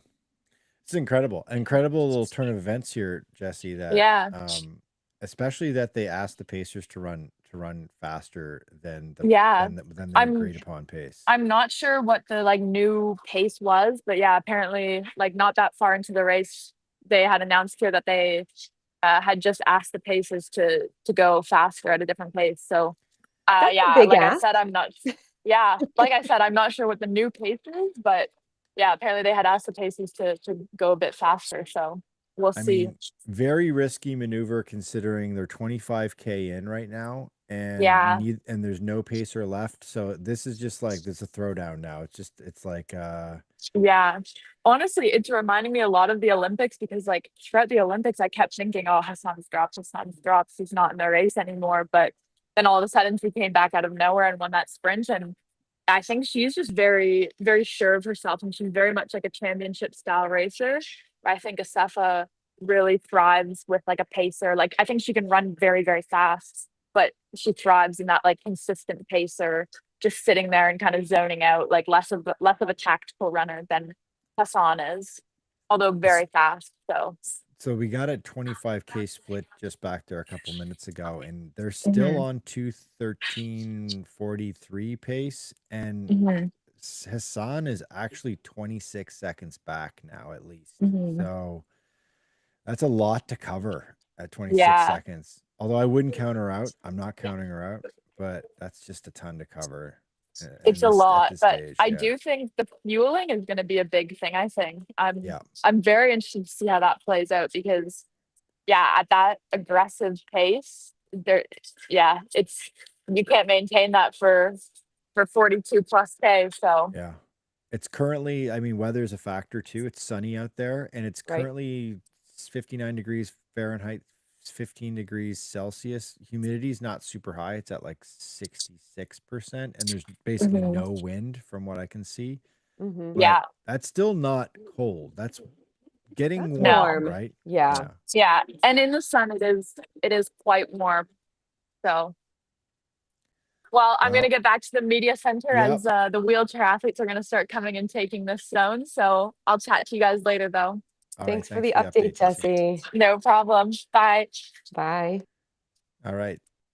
So we got the men's race here up, and we have, it looks like they only have one pacer as well left. That's That's what, very, very yeah. early for a single pacer left. They had three to start off the race. So I guess all you need is one, but they've got one pacer now doing all the duties. And we're still awaiting a 20K split from them. Okay. And I just saw, I wonder if it was just a casual conversation. Sawe and Mangesha said something to one another while they were back there in the pack. I wonder what that was about. Oh, they're both just like, are we going to get beat by a middle-aged man today? Oh, Eh, I, Michael. Probably, maybe one of them might be at least. Yeah. So Mengesha and Sawe, I think Sawe's in his late 20s and Mengesha is, I believe, 25 years old. So Just a kid. yeah, just a kid who's won the Berlin Marathon. So I think Wow. he does know what he's doing, running pretty quick. And this is within. So they're pacing just under 2:03 pace right now. So that is definitely within the comfort zone of Sebastian Sawe for sure. Mengesha, it's sort of like it would be a minor breakthrough for him because he's a 2:03 guy. And then Hmm. Kipchoge he's the only guy in the group who's run under 2 hours, technically speaking. So And the only guy in the um, group who's run under 2:02, he's I the only think. guy in the group that's run under 2:02. That's right. Yeah. He's the only Mhm. person alive who has run under 2:02. Right, right, exactly. Quite literally. And Right. I do wonder, it's like an interesting question here is if this race sort of hangs around a 20, let's call it a 2:03 pace. They've paced it through 15K and 2:02:39 as the lead time of this big Okay. group. If they pace this race through 30K and 2:03 2:02:40 to 2:03 pace, like at 40 years old, is Eliud Kipchoge still capable of running a sub 2:03 race to win a major marathon? Is a fascinating question. I don't know the answer to that. We're going to find out. We will find out. And if he does, he just becomes all that more inspirational, right? I That's mean, right. can he get any more inspirational? But if he does clock that time, that just opens doors to so many more people trying to continue that time and making the marathon age, extending it a little bit, the prime, as we've said, that has always Yeah. been So, right, somewhere you're 35 and you're or in your early 30s. and I would say, I mean, I guess a minor disappointment coming into London was the fact that he was not going to get a head-to-head showdown with Kenenisa Bekele, Right. who has the Masters world record, which he set last year in London, finishing second place overall and like running really well in London. Ran 2:04 and set that Masters world record, that 40+ world record. Where we weren't going to get that sort of like old goat showdown between the two of them, but it turns out Right. that looks like, so far at least, Kipchoge maybe wasn't so interested in that sort of like B plot at the London Marathon. He's interested in the A plot, which is winning the whole damn thing. So Right. Right. Because okay, that Masters world record is 204.19. Okay, so that's yes, Kipchoge needs to get under that for that he's well within world that right record. now. Yeah. That's for Right. sure. We'll Right. talk more about Kipchoge in a second here, but like back in the women's race. So women's race, we are an hour 26 in. We at 25K, they split at going for about a 2:13:43 pace. We'll get a 30K split soon enough, and that will give us a real sense of whether or not our two leaders have picked it up. So there's two people well out in front, and that is Jocelyn Jepkoske of Kenya and Tigist Sefa of Ethiopia. And at least 26 seconds back is Sifan Hassan in third. And then there's nobody behind Hassan. It's the fourth place and beyond is over 3.5 minutes behind the leaders. So, I mean, we're looking at a 3-minute gap between the leaders and the fourth place finisher or fourth place runner right now. And we're getting to see Hassan on the live stream. And it's hard to tell where she's at. Like, it's hard to tell how she's doing. It is. I can't tell if she's, like Jessy was saying, running her own race, hanging back, or if she's really struggling. It is hard to tell, but I have to say, Asefa, look, she keeps looking over her shoulder. She doesn't have to worry about it. She's running super strong. She looked confident. She doesn't look like she's struggling whatsoever, unless that's a facade. I mean, she looks incredibly strong and that she's not gonna fall back anytime soon. I think they're both applying quite a bit of pressure right now. They're running Yep. side by side. Neither is taking a turn at the front. So this is not a cordial situation between the two of them. They're both just kind of trying to run each other into the ground a little bit here. Right. No And help yeah, whatsoever. yeah, it's weird that Asefa keeps looking back, eh? She just Yes, she does. it's like, yeah, think about the wind. Don't think about who might be creeping up behind you. But interesting thing about Asefa and Jepkoske. Jepkoske was, if I'm not mistaken, she was an Adidas athlete for quite a while during her like prime performance moments a few years ago. Certainly when she won New York, and she's now an ASICS athlete. Mhm. So, we don't have our colleague Alex Sear here today. He is getting his beauty rest while he tries to run under 30 minutes in the 10K tomorrow in Vancouver, which is a pretty big feat and something he's been questing after for a long time. So we let him take this major off He from took our the day watch off. along stream. And he always loves talking about the shoes, as do I, Yes. as do we all. And it's an interesting thing to see that right now on the women's side, it's Adidas versus ASICS. Jepkoske is an ASICS athlete, so she presumably is wearing that new prototype version of the Meta Speed Paris, or whatever they're going to call it this year. And we're going to see how well that shoe is doing. Men's race, I got a 20K split for you. Awesome.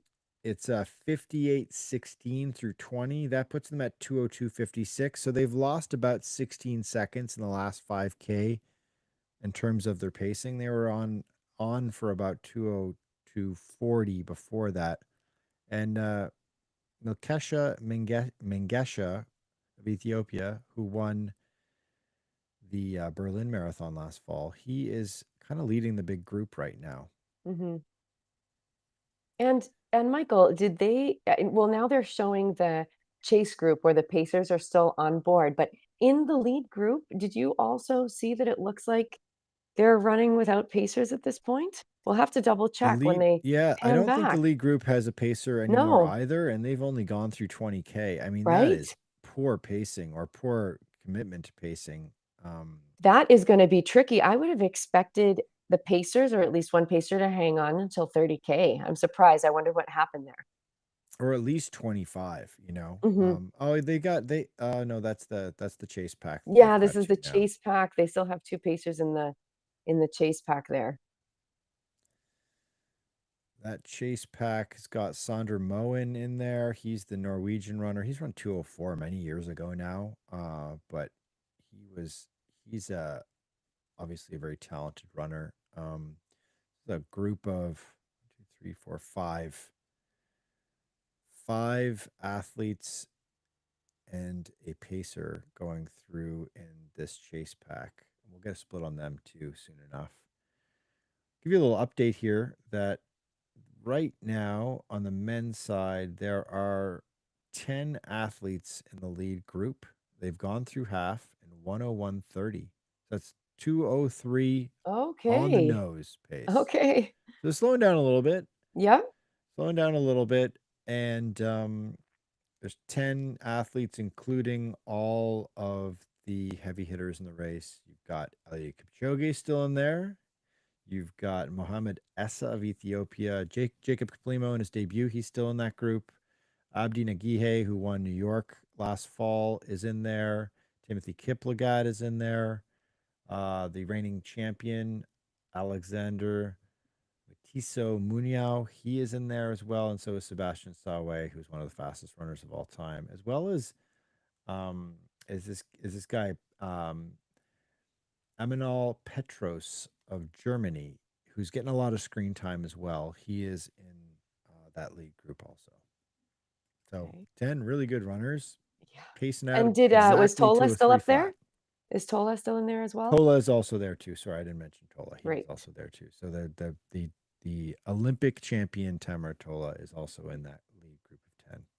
So an update for the women, mile 18, they just chopped off a few seconds for that one. They're back to 5:11 as I So see they're it here. they're so they're competing. So they're pushing each other, which is great. Yep.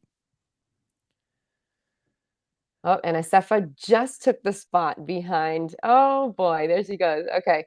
She just took the spot directly behind Jep Kosgei. Let's see if they're going to help each other out and kind of switch off, or if she just decided to take that position and sit in the pocket. Yeah, good question. I mean, strategically speaking, at this stage in the race, probably a smart idea to let somebody else do the pacing, but Yep. only if you trust that A, they're going to run a nice steady pace that you're comfortable with, and B, they're not going to run away from you. Right. So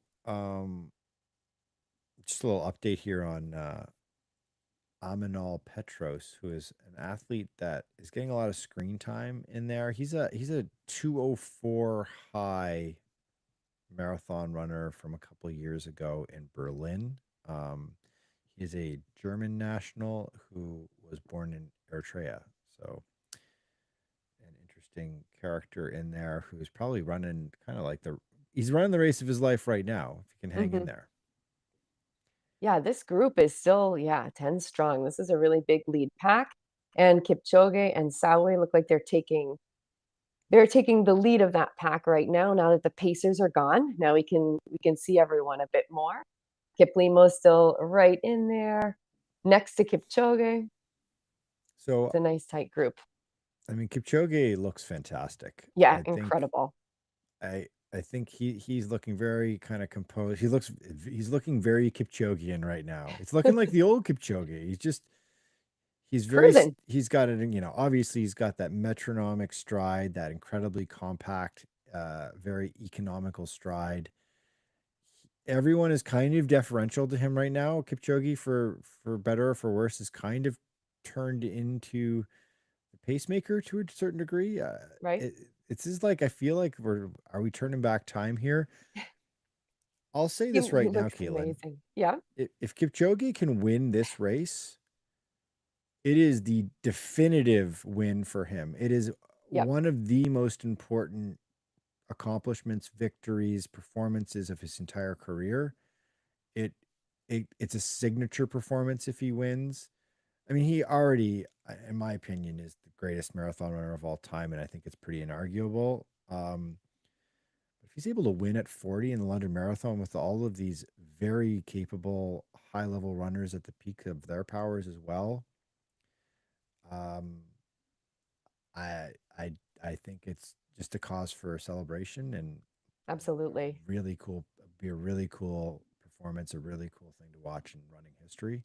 But obviously, we got to get through. We got to We get through still the have second a half ways of to this go. marathon first. Exactly. We still have a ways to go. But what's just incredible for those who aren't watching is the effortless way in which Kipchoge is running. Like you see Kiplimo next to him, just like kind of a bit of open mouth, breathing hard, arms, flailing about. Kipchoge is just in this perfect zen. Is he even breathing? This is incredible to me because I feel like I always look like I'm suffering even when I'm not when I'm Yeah. running.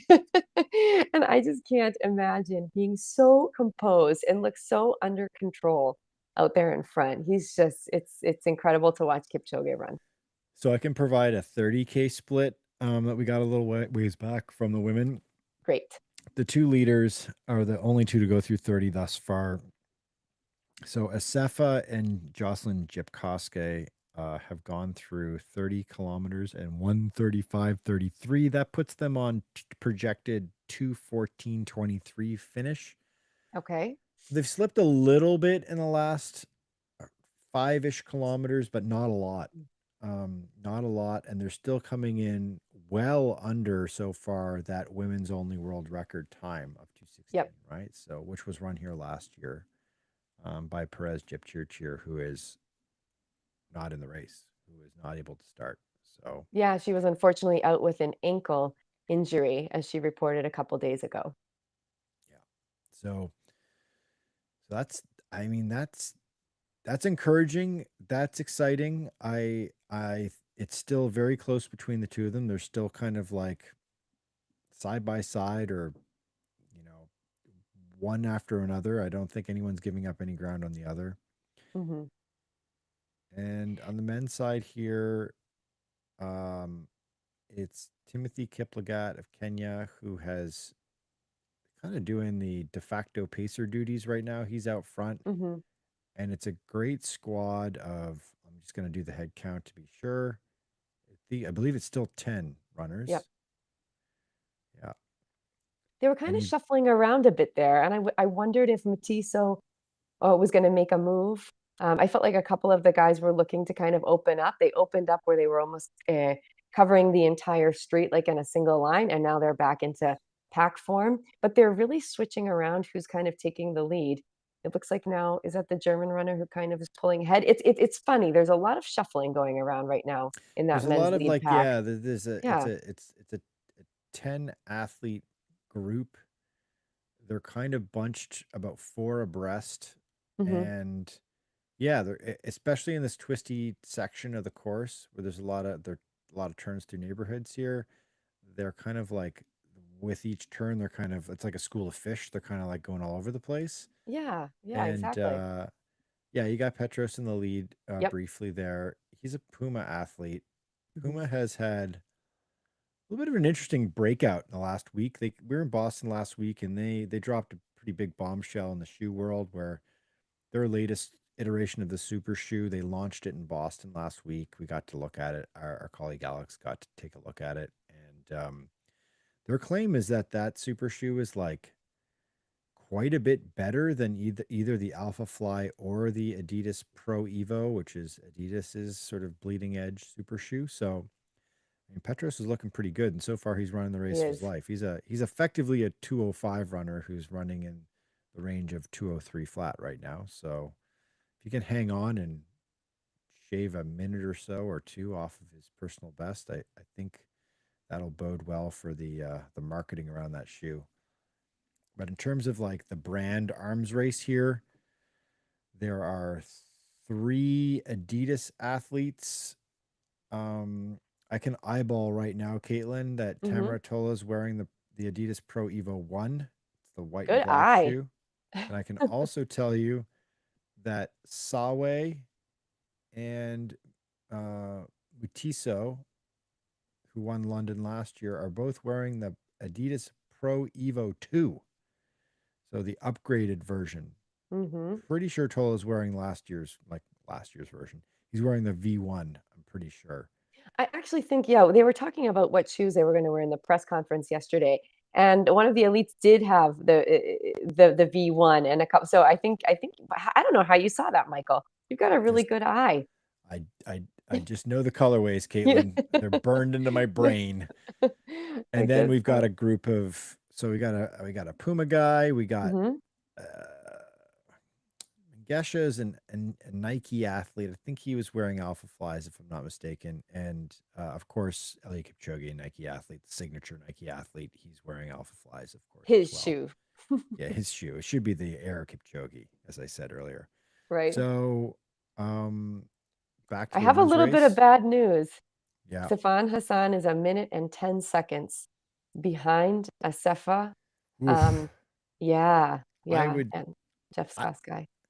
you know, if we were like, if this were election night and we were calling an election right now, I would say that we can call it that Sifan Hassan is not going to win the 2025 London Marathon. I think a minute 10 is too much. Now, as I say this, watch me eat my words in 12 kilometers, but we're about what, like 30, we're probably 30, 31 and change kilometers into this race, almost 32 kilometers into the race. So, like, the old saying is that, like, the marathon starts at 20 miles, right? The race Hmm. starts at 20 miles.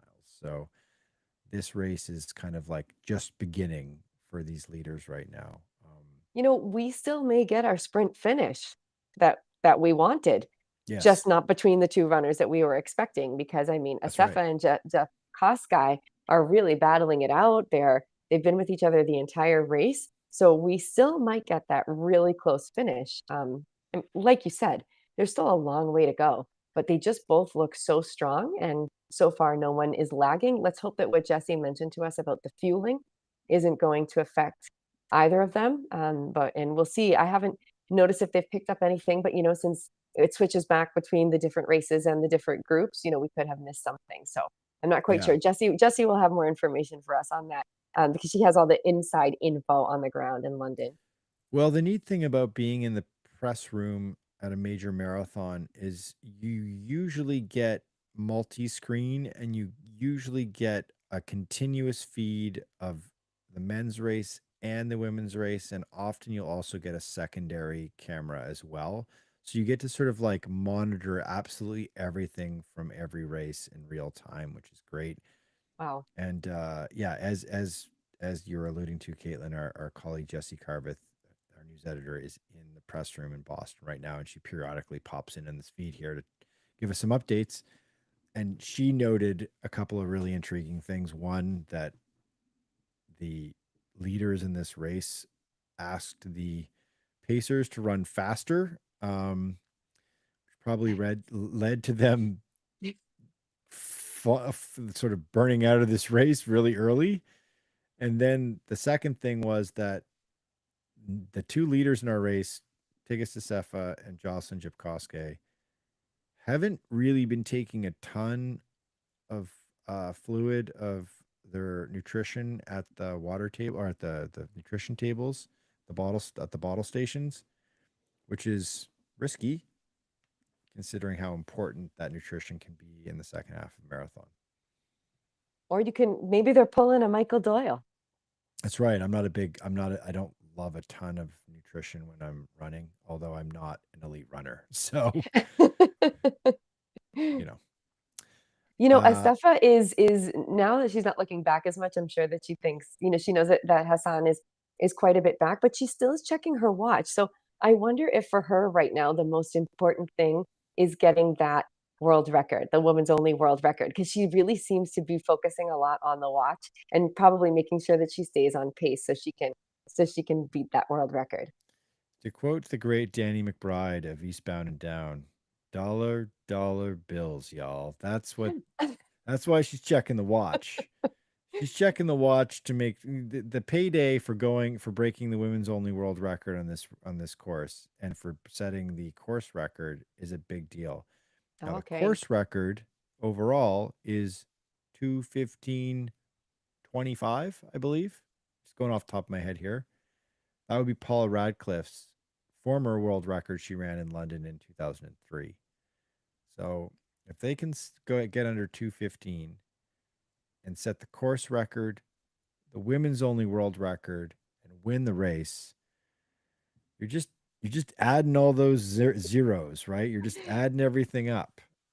Actually, Michael, I would love for you to, because when I was doing a bunch of research on the marathon, I saw we have Paul Radcliffe 2:15:25 from 2003, and then the Mhm. women's only Jep Chepchir with 2:16:16. So was this race previously a mixed race, and when did it become a Yes. women's only race? Oh, okay, okay. And do you know So when it when became the women's only race? it became I don't know I can't remember the exact year off the top of my head, but Hmm. it became a thing. I would say I want to say it was pre-COVID that they Oh, switched it okay. over, So it's but pretty it recent was then, yeah. But in 2003, Radcliffe ran with male pacers and set the world record at the time. right? That's a world And record that stood for what, 16 years or that's somewhere right. around there. Wow. Yes. Yeah. Yeah. Yeah. So a little update on the men's side here, 25K in. We've got another split. It's 113 flat. They've been very generous to us on the men's side in terms of splits. They're like really easy math to do. Yeah. And that's 2:03:12 overall for a projected finishing time. So again, they've slowed a little bit. They've lost a little bit of time over that last 5K stretch. They've lost about 12 seconds between the half split and the 25K split over 4K. So they've slowed down um, about about 3 seconds a kilometer in the last 4K. And it's still a big group. It's still I'm just doing the math here. It's now down to 9, and Timothy Kiplagat has sort of fallen off a little bit, a few seconds back. So we do have 9 runners now, technically speaking, in this league group. Kiplimo has gone back into the back of the pack. I wonder if he's kind of hanging on there or just settling in. You know, Michael, Yeah, recently with these major marathons, I think we have it's kind of been a little bit opposite of what we're seeing here today. We've seen a lot of like a male elite runner kind of pull away from the pack early on.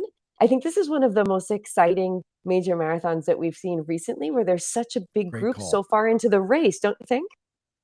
Absolutely great call. And it's like, when you got 9 athletes like this Yeah, in the league group, all running really well, and you start doing a head count, and you're like, wait a minute, all these guys can run around this yeah, pace.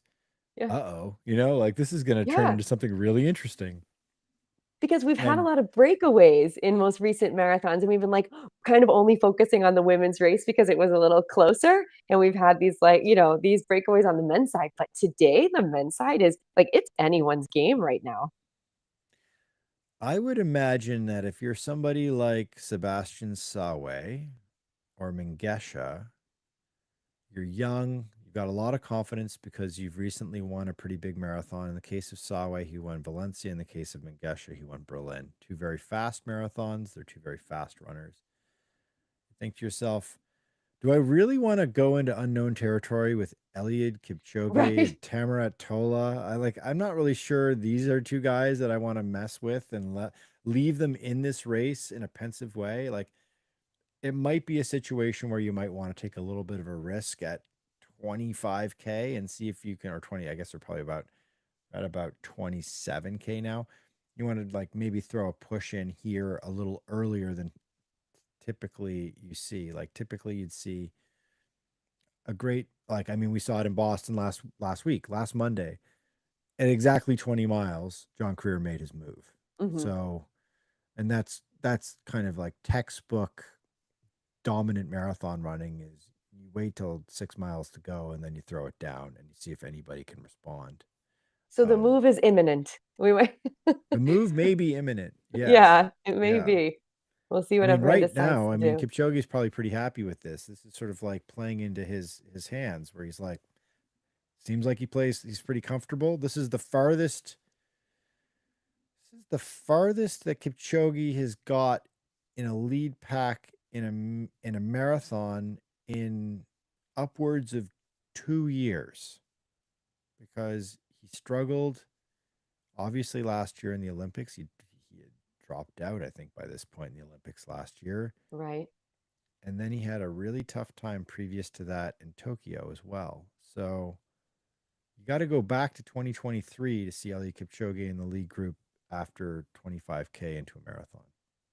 Yeah, this is really exciting for him. They are right now, they just panned to Sifan Hassan. They're not saying how far back she is, but I'm not sure if she's closing the gap at all, but she's kind of alone, the lone third place runner right now. And we'll see what happens.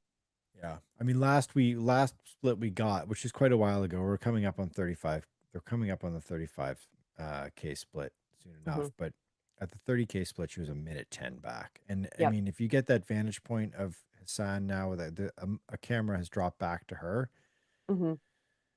up the road, you can't see the two leaders and you can't see Jocelyn Jipkoska and you can't see Sifan Hassan in the distance. So I would say she's probably still at least a minute back. Yep. Yeah. And she is running in third, and she is effectively all alone in third place because fourth place is 3 minutes behind her. Wow. So she needs Oh, to hang Asefa on. just grabbed a bottle. There we go. Both of them did. Yeah. Well, All right. that's probably wise. They're deep into Yep. this race now. They're coming up on a 35K split, and I mean, hydration and nutrition become more and more important here, right? And So it we got a looks warm. 35K split. I'll give you the Okay. 35. It's 152.12, which puts them on 2:15.16 pace. So they've slowed quite a bit in the last five Oh, they kilometers. have. They Yeah, have. they've lost the edge, and they're still side by side. I, you know, I wonder. Yeah, like Asef is checking her watch here. Hmm. They have to both be painfully aware of that 2:15.25 time for the course record, and because it's money on the table, right?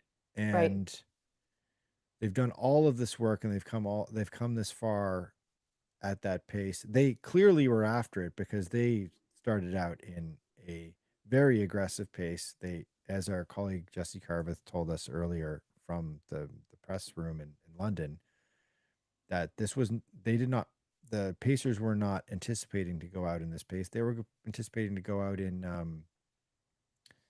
like a much slower pace than this, and then the leaders decided, no, no, no, no, go faster. We have a different plan this morning, so it's going to come down to the wire for them.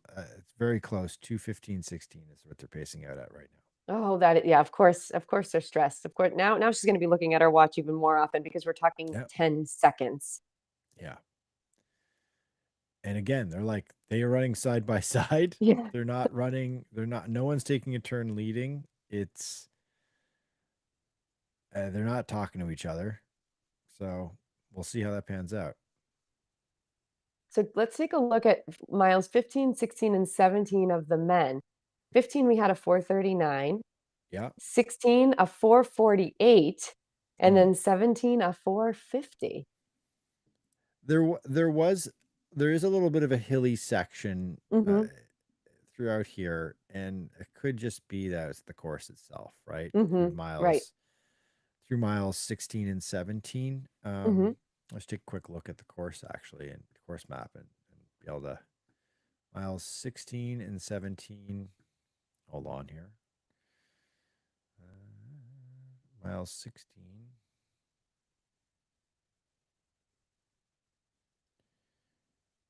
You Yeah, we know, had. Yeah. that section is not it's pretty flat through that Okay. section. So they just slowed down a little bit. I'll be interested to hear if the heat became a factor as the race went on. Let me get an update of that temperature. Let me refresh here. Now it's 61 degrees Fahrenheit, 16 degrees Celsius. Humidity Yeah. seems to have dropped a little bit. Still no wind.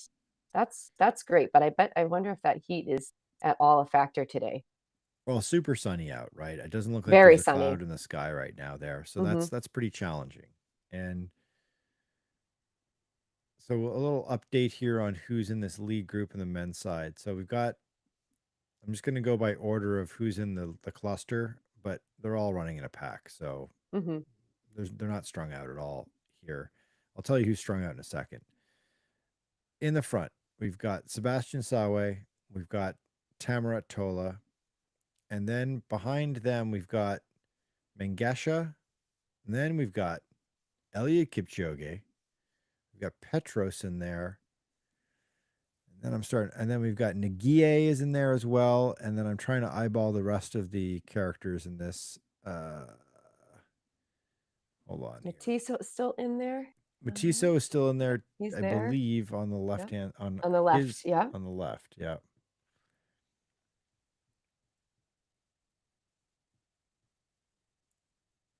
Yeah, the camera's panned away a little bit. It's a little far off to be able And to. Jacob Kiplimo is the last character that we Okay. have in this group of, I would say, group of 9 still.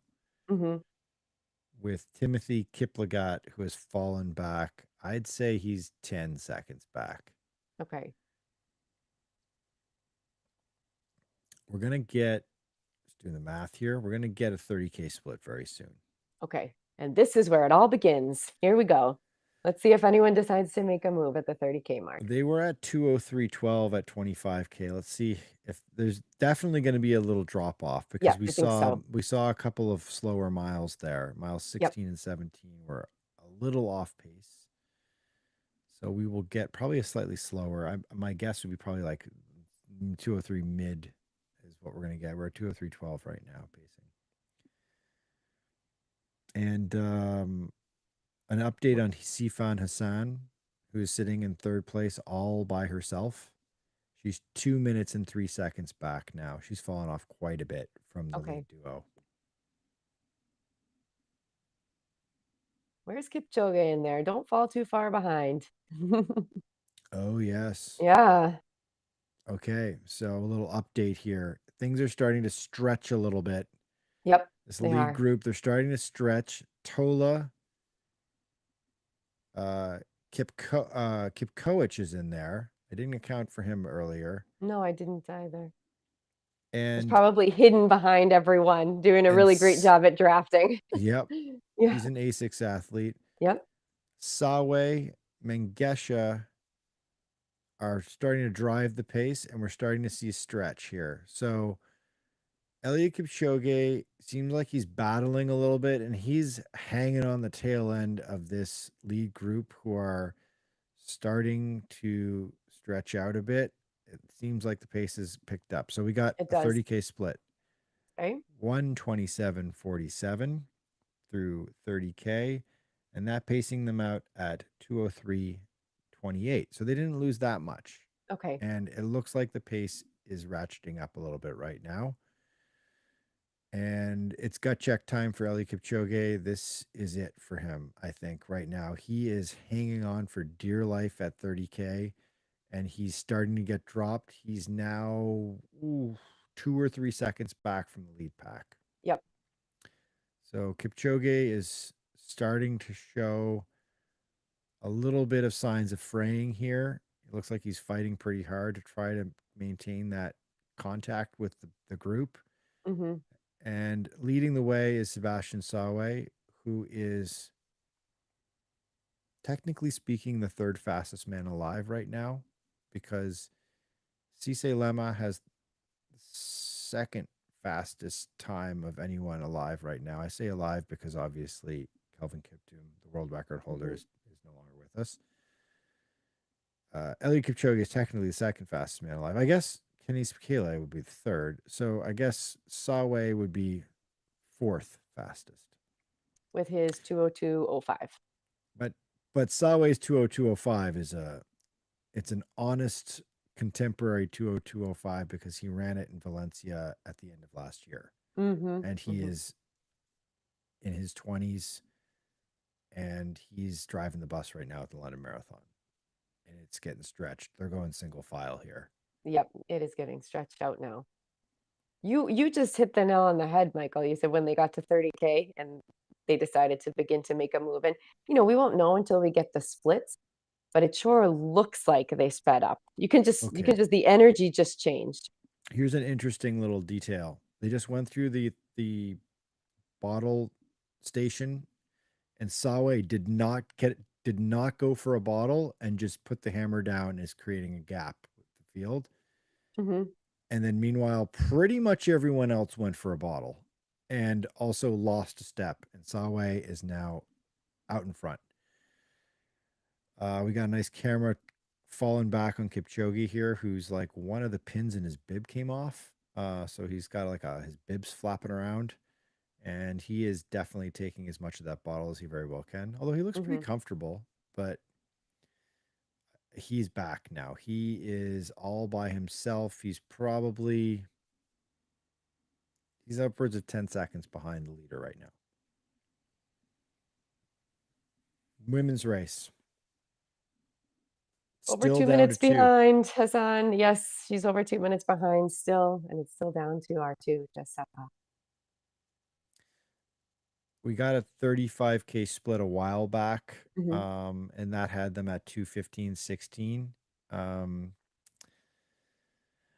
is really close to the course record, of course, set by Paula Radcliffe back in 2002 when she set the world record. So it'd be interesting to see if they can stay close to that in the last 7 kilometers of the race. Wow, Men's side, look at break. Sawe. He just took a huge break, and there is a lot of space between him and the second and third athlete, and he's just like rounding these bends all by himself out of sight. I'm literally counting I'm counting telephone poles right now to Uh-huh. figure it out. He's put like 10 seconds on second Yeah. place in the last 500 meters or less. What a So quick breakaway. Sebastian Sawe of Kenya is he's leading the London Marathon, and he looks like he's put in like he's put down a pretty deciding move here, which will be really, really tough for anybody to close. He's got at least 10 seconds on second place at the moment. And still quite a ways to go.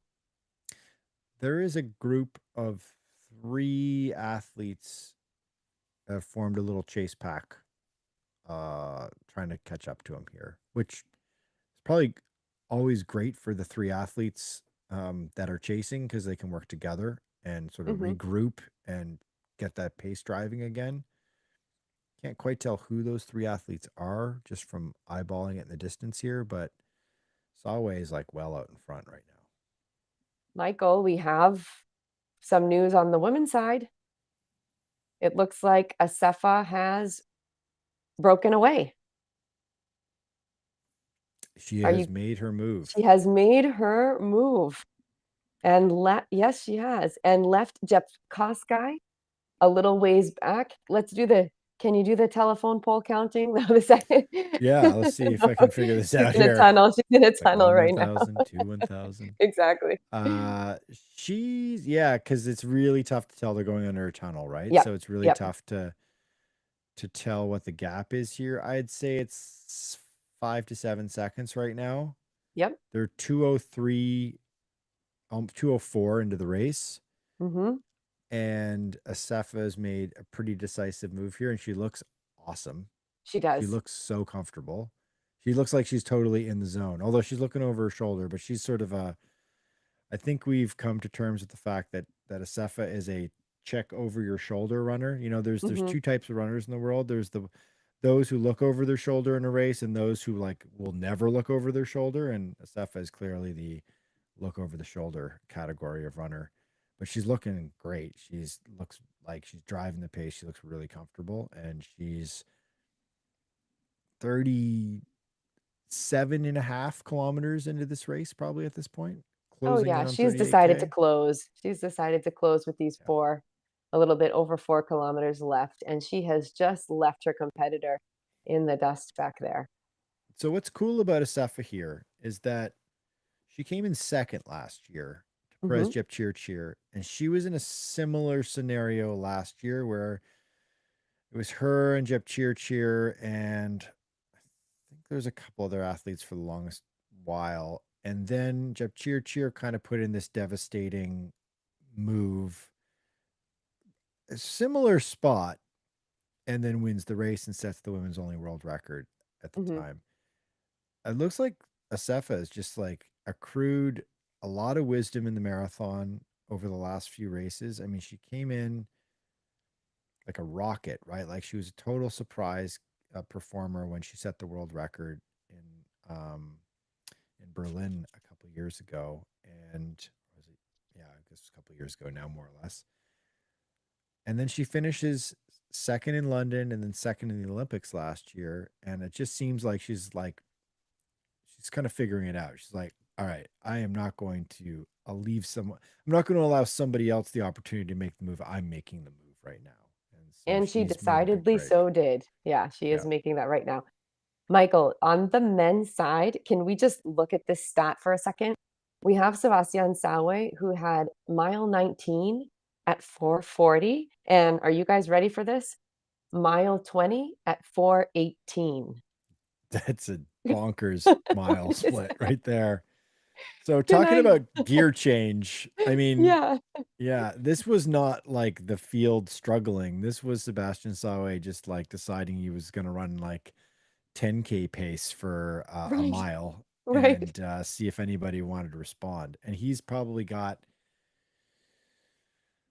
I want to say he's got 20 seconds on second place right now. So yeah, that's 4:18. I'd be happy with a few kilometers at that pace. That's incredible as a I'd be happy mile with one pace. 418 mile. I'd take That's what that. I'm saying. That's what Yeah. I'm saying. That's incredible. Wow, he really decidedly so Yeah, pulled that's the away. And decisive break in this race, I'd say for sure. okay, Asefa just decided to do the same thing. So take a look at this. Mile 23, 5:28. Mile 24, get ready, 5:03. Yeah. So that's Wow, that's a very difficult thing to respond to. If it you're is. already if you're Jocelyn Jipkoske, who was with her, mere moments ago, and you're barely comfortable at that 528 pace, and you're just kind of hoping you can kind of tick off a few more miles at that pace, and then your competitor throws down 25 seconds a Yep. mile faster. Yeah. It's a different it's in a different system, right? You're entering a different you're in that case you're probably going from being aerobic to going into like lactate threshold hell, right? So Right. you can't respond. And Asefa just basically, I think, has pretty much like sewn up the race with that maneuver. So 1:5:03 mile, and Yeah. she's on her own now, and looks like she's probably going to win the London Marathon. I would love to hear. I can't wait to hear what she has to say after this. Like, if they are calculating throughout this entire race and she felt very comfortable and it's just, yeah, I'm just going to hang back, hang back, hang back, go at Jepkoska's pace until the very end Here's and the still try to make it under the world record. here's the big number. She grabs a bottle Okay. too, which is interesting. Here's the big number. We got a 40K split, so we're 2 kilometers left to go in this race. She Okay. split 2:15:51 as her projected finishing time. So the women's only world record is 2:16:16, set last year on this course by Perez Jepchirchir, who beat Asefa. Asefa came second place. So this is like it's gut check time. She has got a 25-second buffer on that women's only world record at the moment with less than 2 kilometers to go. And it looks like Paula Radcliffe's world record may not be taken down. She might Yeah, not get Paula the course Radcliffe's record. Yeah. course record, I guess Or the it is. course record. Sorry, Yeah, course record. Sorry. yeah. So yeah, they've got her at projected finishing time 2:16:03 Oh, in that's so the in close. the world feed broadcast right now. Mhm.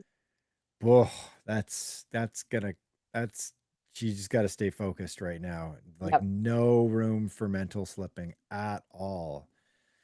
She's looking over her shoulder still, as she's done many, many times over the course of this race. I'd say she looked over her shoulder, Katelyn. The times we've seen her on the broadcast, I'd say SF has looked over her shoulder 20, 25 At least. times. Yeah. Absolutely. Yep. And it's like, don't look over your shoulder. There's no comfort in seeing nobody. You're erasing yourself right now. Exactly. She's all on her own. I mean, don't waste even a tiny bit of energy making that movement. I mean, that can't be, it can't be helpful. And here is Sebastian Sawe still out front on his own right now, looking good. Yeah, he's looking pretty solid. Right? He's probably looking a little less powerful than he looked when he threw down that mile. The About a mile, 418, the 418 mile, a couple of miles back or a mile right? back. But he's all by himself now. I mean, it's like a brilliant strategic move by him to create that gap. And he looks like we got, here's a split here at 35K, 141.43. That puts him on 202.37 pace. So he's Wow. dug back down into the sub 203. And you got to remember, this is a guy who's run 202.05, right? So he's capable of a fast finish. And With this with is the great and strategic, Michael. And I don't know, when these runners also decide to pull away, is it also very strategic in the psychological, right? Because you think that the pace group is maybe thinking, oh, well, that's going to be impossible to catch up. So now I'll just think about second and third place and getting That's on that right. podium. So even if Sawe lags a little bit further on in the race, as long as he's pulled away, maybe that other group is not going to make the effort to catch up because they say, okay, no, he's gone way too fast. I don't want to burn out, although he may lag in the coming miles. So he's got 22 seconds on Jacob Kiplimo, who's in Wow. second place. Wow. That's somebody I wouldn't want hunting me down in the last That's true. kilometers of a race. That's very true. If Kiplimo sort of figured out the marathon here, that's interesting. We'll stay tuned on that one. On the women's side here, a quick update is because we've got some more splits. Jocelyn Chepkosky, who's in second place, is now 56 seconds behind Tigist Sefa. So that's, I think, the definitive move in the race here. Sefa is just a few minutes away from winning the London Marathon. And then behind Chepkosky, you've got Sifan Hassan, a full 2 minutes and 56 seconds behind the leader. And then in fourth place, it's 3:24. Actually, so that third place Sifan might is not careful, she's going to lose that exactly. third place. And that's not a great place to be in. Floating in third forever like that requires just an incredible amount of focus to not slip off there. So we're going to watch. I'd say Tigist Sefa has a less than about a kilometer to go, and she's right up against it. If she's going to run under 2:16.16, she's got to put down one furious final 800 meters or so here to close in on that women's only world record. It's going to be extremely close. Bring that track star power. Yeah. We need the track star power right here. Think of that 800-meter race that she always used to run. Yeah. We might see one hell of a sprint down the mall here, down that straight stretch. So yeah, like the London Marathon finishes with this incredible few hundred meters of a straightaway. You turn a hard right in front of Buckingham Palace, and then you go straight and a straightaway right into through St. James Park, through the mall, and then in the finish line. So I'm going to go out on a limb here and say she's not going to take my advice and turn around and take a look at Buckingham Palace. Yeah, Katelyn at the beginning of the live stream was like, what an amazing finish. Like, I would totally just like jog it in and wave to the crowd and turn around and absorb that sight and that moment. It's like, I think Tigist Sefa is just going to run like hell because there's a lot of money on the line and there's a world record on the line. She just passed the 385 yards to go sign. So she is down to the wire. She's 2:14.59 with just about a little over 300 yards to go.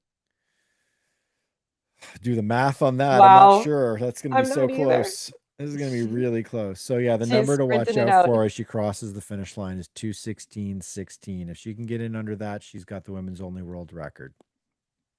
Michael, hands. I mean, she's got sprinting arms. She's just coming down the mall now, giving it everything. She's got her her technique has even changed. She's just pushing as hard as she absolutely can. Arms Oh man, and flailing. she doesn't really know where to Whoa. go. She's like going around Yeah. cones because she doesn't know the best line. That caused her, I think, cost her a little bit. Oh my goodness, this is gonna be Oh my so goodness. close. This This is is gonna be so exciting. close to the world record. She did it. I think she did it. 2:15:50. She 51. broke the tape. I got official 250. I got an unofficial 2:15:51 for Tigges Sasefa to set the women's only world record. Amazing. She did it with time to Ah. spare, Katelyn. That's great. She did. What a finish. I cannot. Yeah. I would love to see that last Oh mile man. pace, which we'll get at some point. Love that Wow. finish. She looks so strong coming through the finish line too. And She she was so does. fired up, so clearly fired up. What an There you amazing go. finish. Wow. Okay, a new women's Another only world record. signature win and signature finish for Ethiopia's Tigges Sasefa, who is really kind of rising to be like one of the great stars in distance running. Really cool to see that she went from out of nowhere world record and then has followed that up with like, she didn't win the last couple of races she ran, but she performed really well. And then she comes back to London here and she gets a bit of retribution from last year and she takes the world record, the women's only world record for the first time back, away from Perez Jepchirchir, who beat her here last year. So super exciting performance for her. I mean, amazing performance. Really cool. Really cool. Absolutely. Wow, that was a very exciting race. Yeah. And here we have second place coming through right now, Jocelyn Jepkosgei. Awesome performance by her. Yes. She didn't really put up, I mean, she ran decently here last year, but kind of fell off that lead group and fell back a little bit. Hmm. And she won New York in 2021, but hasn't had a really like a signature performance for her in a couple of years. So this is a great finish for her. I'm sure she's disappointed that she didn't get the women's only world record and she wasn't the one crossing the finish line. But second place at a marathon major, especially London, especially such a hotly contested event like this, is a pretty fantastic outcome for her. There she is coming down the mall. What a photo. Buckingham Palace in the background. Yeah, Looking pretty. over her shoulder. I think she's Yeah, fine. she's gonna be just fine She's because gonna be just fine I think there. third place is gonna be like we're gonna be like a 2 minute wait on third place here. So Right. she's good. But you don't know when you're in this race if you don't get any feedback from anybody in the course. If you don't happen to see, say, like an agent or a manager or a coach or a teammate out on the course spectating to give you some feedback on where everyone's at, I mean, you're just Right. guessing, right? You're not getting the broadcast like we are, right? You're not getting the live results, so you have no idea. So you just have to run it out. Wow, Sifan Hassan is sprinting for that third. Wow, she only came in about 10 seconds, 12 seconds after Jeff Kosgei. Yeah. She either closed the gap and also Jeff Kosgei probably fell a little bit behind, but there's only about 10, 12 seconds unofficially, because I'm just taking a look at the clock as they're running through. And now here comes fourth place. Yeah, I mean that's a Wow, solid that was finish by close. Hassan. You got to give Hassan a ton of credit. She was hung out to dry for much of this race, running in that impossible all alone third place position. Very tough to stay motivated in that context, and was able to hold off fourth place and lock up third, and almost got second place. She was reeling in Jepkosgei. I'd love to see afterwards, Katelyn. We got to look at the splits. We got to look Yep. at Jepkosgei's splits, and we got to look at Sifan Hassan's splits. I'd love to see what their each of their last 5 kilometer splits were like, because I think Sifan Hassan may have rallied there, and I Yeah, think I think she Jepkosgei did. the wheels were coming off. So Right Hassan between those two. Yeah. Hassan looks happy. she looks She happy always enough. looks She happy, looks right? like She looks happy she's got that enough. look in her face like that was a tricky one. I wish I'd have that middle section back, and we still have the men's race left to go. Yep. So we've got 1, 2, 3. So Yep. 1, 2, 3 on the women's side is Tigges Sasefa, who sets a women's only world record and runs unofficially 2:15:50, and then followed by Jocelyn Jepkoske, who finished in 2:18:43. And then in third place is Sifan Hassan with a pretty gritty third place finish in Yeah. 2:18:59. Wow. There they are. And I should say the sort of the forgotten fourth place here throughout the entire race was Dese of Dese. Ethiopia, Mm-hmm. who finished in 2:19:17. She was sort of looming in fourth place the entire time, but just wasn't able to close the gap on these runners. Only 18 seconds behind Hassan, though. So not so there was some competition there. Okay, so men's side here. All right, jumping back. Still got Sebastian Sawe out in the lead. We'll get a split in short order at 40K. We're 152 into this race, more or less. Mm-hmm. Closing in on 152. And he's running really well. He looks excellent. He's moving really nicely. And he made a big decisive move back around the 30K mark to create a big gap. He threw down a crazy mile and left everyone in his dust. Big risk he took running, very close to like what was that mile pace? It was a 4:18 mile when he broke away from the rest of the group. I think putting about, what did you say, 25 seconds on the second and third place in no time. So he is just cruising along. His 35K split from 30 to 35K was 13:56. That is quite a bit faster than the rest of the race splits. The rest of the race, they're splitting in the 14:40s, and he ran a 13:56. And there is just no one in sight. And right now we have a shot, and we can see pretty far behind. And maybe someone's turning the corner right now, but they are still a ways up. Do you see someone back there, Michael? I do. I see a silhouette, but it's pretty far back. Yeah, we have it's really very great far in the straightaway. distance. Yeah. Last we checked, it was Jacob Kiplimo who was tracking him in second place by himself. If it is, what a debut for Kiplimo in the marathon. Chasing him in the distance, in the far distance, but it's probably might be 30 seconds back, 25 to 30 seconds. We'll get a split soon enough, and we'll get a really good understanding of just how much of a lead that Sawe's got. I'm dying to see those. I'm dying to see this, because we can't see the second pack and we can't see the runners behind. I'm dying to get that information. Yeah.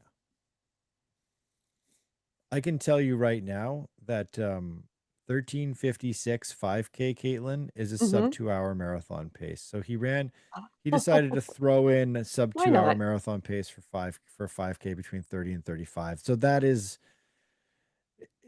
if you want to exact a decising blow on a field of absolutely apex predator world-class marathon runners, you throw down like a 1:59 flat pace for 5 kilometers and see if they can handle that.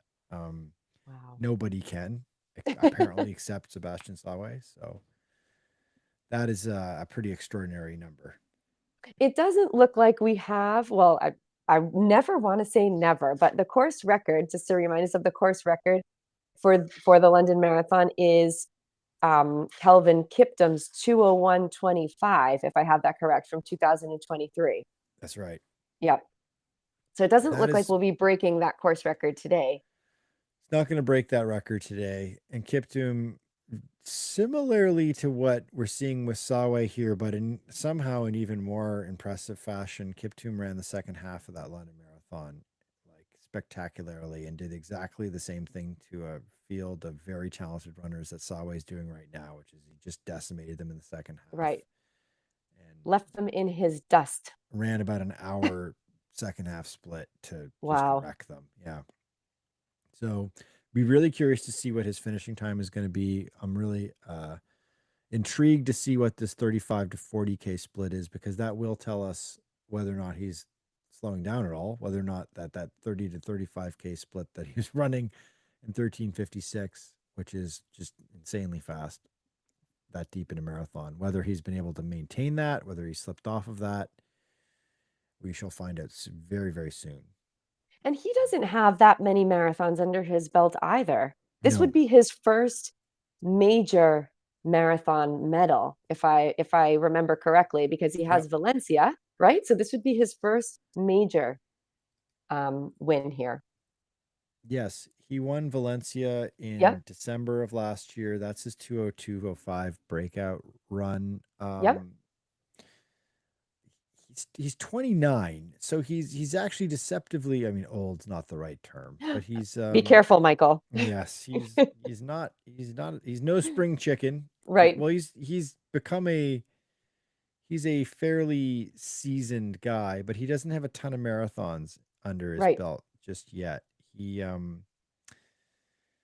he's one he ran road running championships, half marathon. He won a gold medal in that. He's run world cross for the Kenyan team.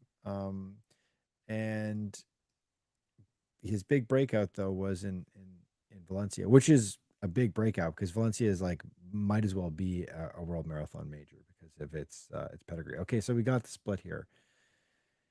He is 156.03 through 40K. That's got him at 2:02:26 pace. He's holding that second half pace. If he's able to finish in 2:02:30, let's say, he will have negative split the second half by 30 seconds and run a 101. He will have run a 101 second half. Wow. So that's pretty darn good. So it looks like we have the data on the second place. So it does look like it's still Kiplimo, but he's 46 seconds behind Salway right now. Yeah, so he's falling back a bit. And then behind him is quite a ways behind him, a minute 33 back from Sawe. So 45 45-ish seconds back from Kiplimo is Alexander Matiso, who is the reigning champion in London. So he's your third place guy right now with Nagier right with him, actually. Abdi Nagier, the New York City Marathon champion, is right with him.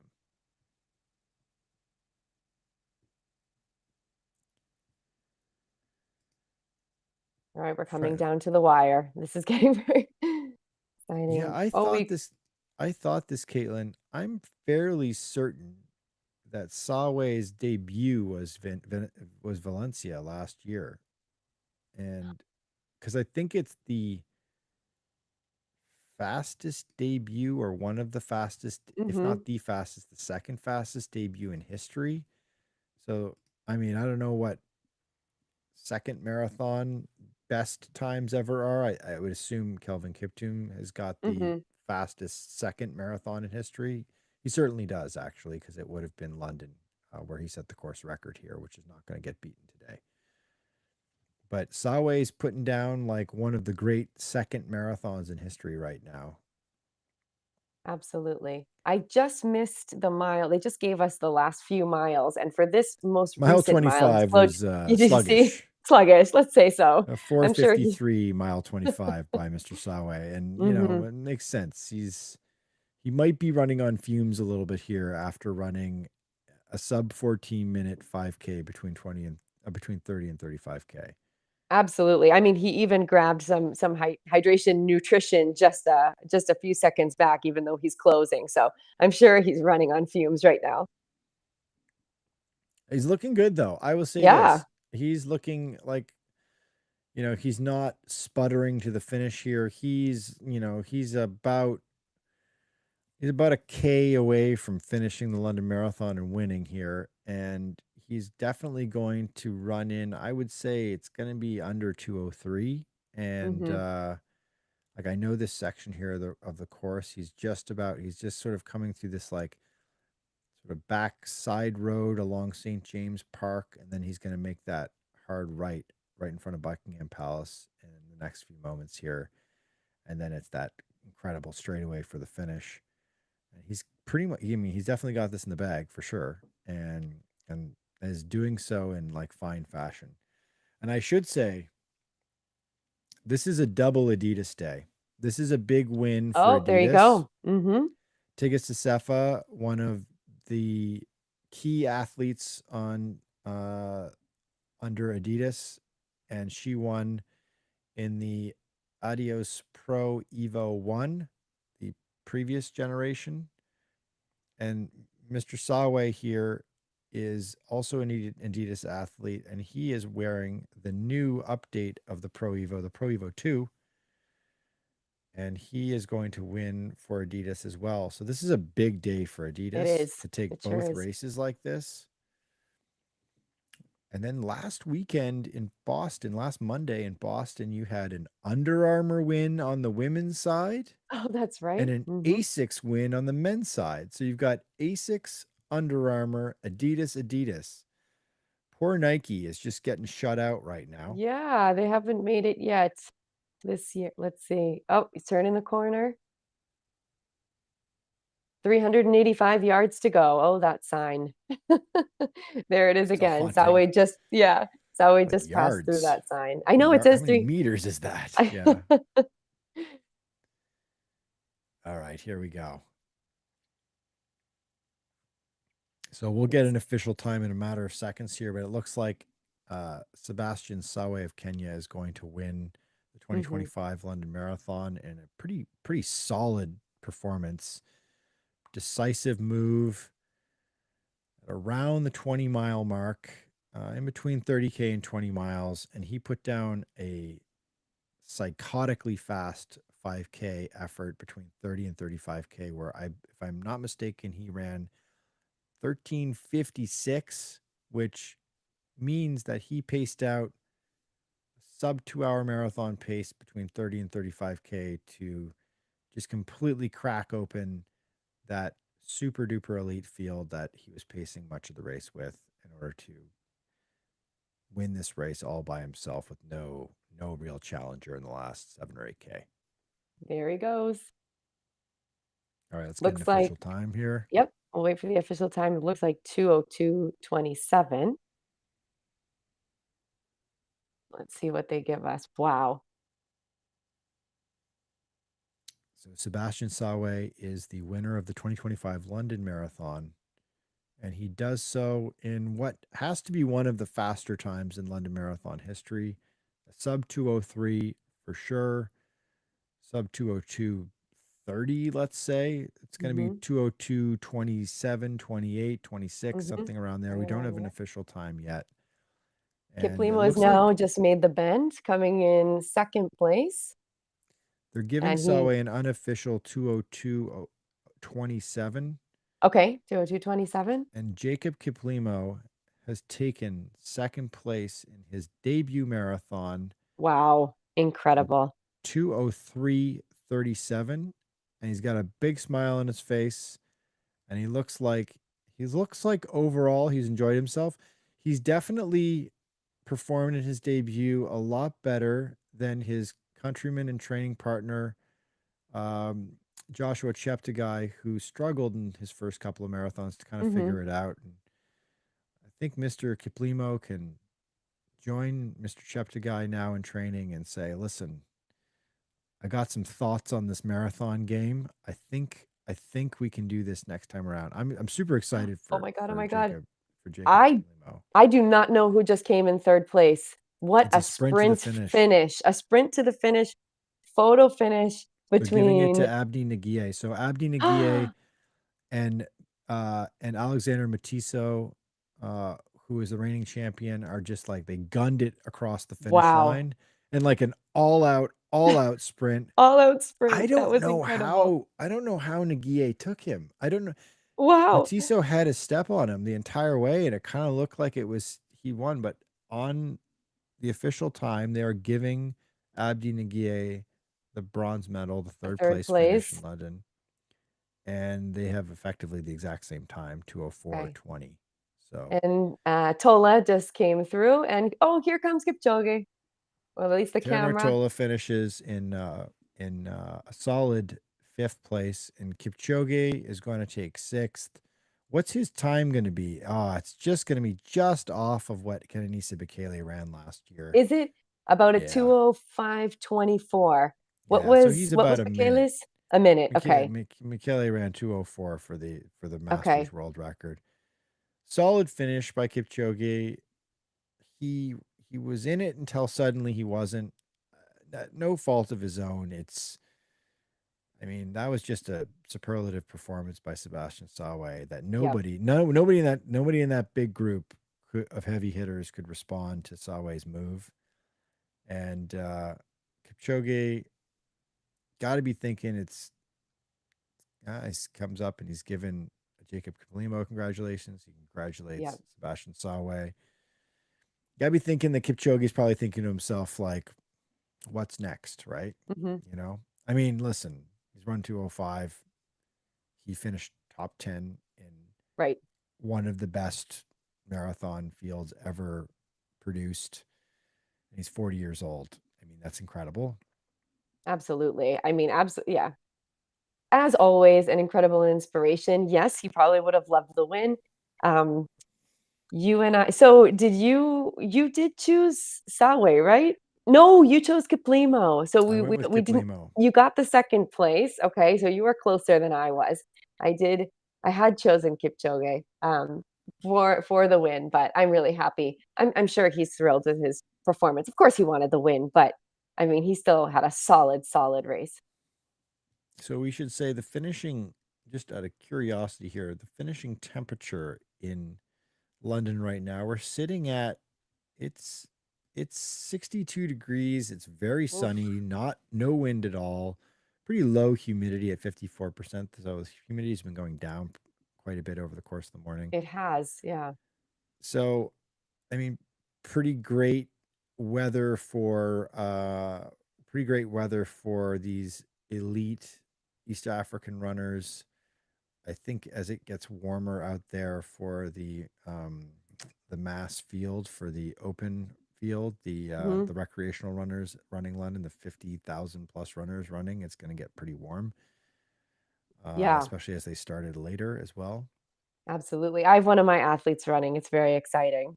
She's now I've got to get on to the second part and start tracking her. She's ready for a very fast marathon today. I'm excited. Very good. Yeah, no, I mean it's a beautiful day there. It is. I So we're seeing Mohammed of England, who ran extremely well last year. Hmm. Him and Karas of England, two very fine marathon runners from the UK last year, and he's not having quite as good a day from what I can recall as he did last year. Last year he finished so strong. He's sort of just hanging on here. He just Hmm. passed Mengesha, who was really struggling here to come into the finish line. Um, but not a terrible day for him. He'll be the first UK finisher at the London Marathon, which is a definite point of pride for Team GB athletes. Hmm. All right, so let's uh let's recap this here, Caitlin. Okay.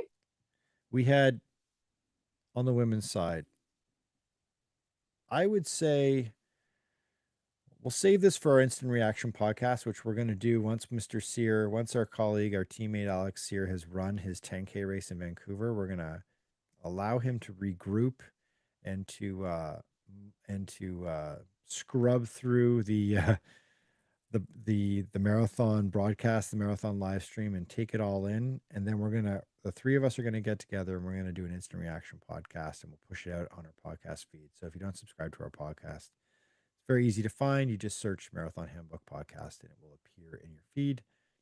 And we're gonna do a complete deep dive on every aspect of today. Um, we're gonna leave. I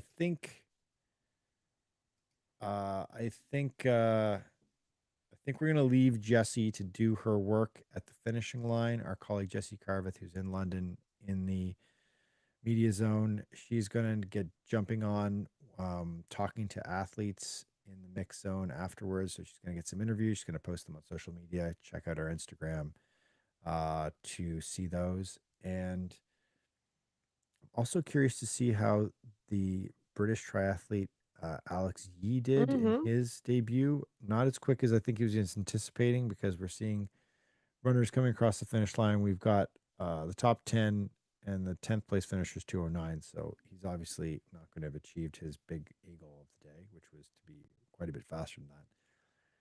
But yeah, so recap here, Katelyn. Okay, so on the women's side, we had a pretty tight race in the beginning, but just between three, right? So we had Asefa and we had Hassan, who I had as my winner, who did not win today, but did end up coming in third place, and Jep Koskai. And they were together for a good part of the race. Sifan, when did she break off a little bit, Michael, if we think about kilometer wise? Sifan, she was Sifan Hassan was sort of fading back really early in the race, and she fought back into the group. I'd say it was as early as like 10K into the race. She was falling back, fighting her way back up to the front, falling back, and then certainly in the second half of the race, she went by the wayside quite quickly, and then it was a 26-second gap, then it was a 45-second gap, then it was a minute 10. And but she did hang on for third place admirably. But definitely the story of the day was Tigges Sefa. Yes. I think kind of commanding that entire race, really in control the entire time. Absolutely. And the new women's only world record, which ended up being 2:15:50 unofficially. And then on the men's side, a little bit more of a jumble all the way through to about Right? 30K. Big group of 10 athletes, all of the anticipated heavy hitters were there, including Eliud Kipchoge, right in the middle of the pack, all the way through to 30K. And then 29-year-old Sebastian Sawe, who had won just the Valencia Marathon in December, but had done so in 2:02:05 in December, decided, I'm going to run a 13:56 5K between 30 and 35 kilometers. And folks, I'll do the math for you really quickly.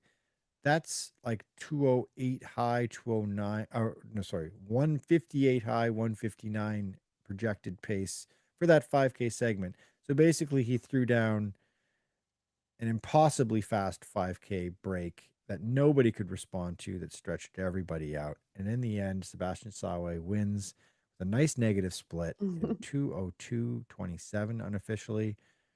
And Jacob Kiplimo of Uganda in his debut, his much lauded debut. I think he did really well. I think he's somebody that we're going to be really excited to watch for in the future. He came in second. He finished in 2:03:37, his first marathon. And then the reigning champion, Alexander Musto Munio, finished third place, 2:04:20. And in an incredible sprint finish, that probably was like the single most exciting moment, perhaps. Yep. That was an incredible finish. And I should say that we did see, I mentioned earlier, Alexander Yee, the British triathlete gold medalist from Paris, and his debut marathon, which got quite a bit of attention. He did cross the finish line, and he did so. He finished 14th place, and he ran 2:11:08. So not bad for him. He was not the first UK athlete. Mohammed finished in 9th place, quite a bit ahead of him. But he's a more seasoned and experienced marathon runner at this point as well. So there you go. Incredible day in London. Amazing. Let's see. Before we let go, I will send a quick message to our teammate Jessy Carveth, and I'll see if she's able to join the feed for a second to get a little bit of a snapshot of what it's like in the finishing area in London, where she is located right now. And if she is, we'll just bring her into the feed for a second and chat about what I think was like pretty stellar pair of races. Very two different ways of winning a race, but I think in one case a world record, which is pretty cool. Absolutely. I'm going to go ahead and say that she's not available because we're not. It's probably very busy there. Exactly. Absolutely. We'll have to bring in her insight when she gets a free second. Okay, so we're going to we're gonna end this this live stream watch along party now that we did, and I think it's our third one. We did Tokyo, we did Boston, now we've done London. We did Boston live in Boston. We've done this one sort of like Katelyn and I were remote, and we had Jessy on the ground in London. I think the goal for the fall, I don't know what our plans are going to be for Berlin, but they certainly we'll be live in Chicago. At least somebody will be live in Chicago doing this, and also in New York. We've got quite a bit of plans for New York as well. And let's not get ahead of ourselves, Katelyn. We've got the World Championships in Tokyo coming up. We're gonna do some stuff like this for Tokyo as well, for sure. Awesome. So make sure you subscribe to our YouTube channel, and you'll get notified when we do live streams. And we're going to try to provide a bold vision for what we're going to do in the future here with this. Apologize at the start of the stream if you're trying to watch us. It was some technical difficulties, but we've got an idea of like a way to kind of like give you even more insight into like what it's like to be at the race, what it's all the stuff at the race expo, what it's like on the ground, different vantage points of the race experience itself. We're going to start kind of building this thing out. It's going to get bigger than just a couple of talking heads sitting in front of a webcam talking for 4 hours. It's gonna be something more immersive than that, I'd say. So subscribe to our newsletter and our YouTube channel. And last but not least, Katelyn, we're going to do a instant reaction podcast at some point this morning Eastern time, afternoon Eastern time, and we'll push it out on our podcast feed in short order after that, and on YouTube as well. So subscribe to our podcast if you don't already, and you'll get that sent to you immediately. Okay. Great. And thanks for joining us, those who did. All right. Thanks everybody, and we'll talk to you next time for a watch along show.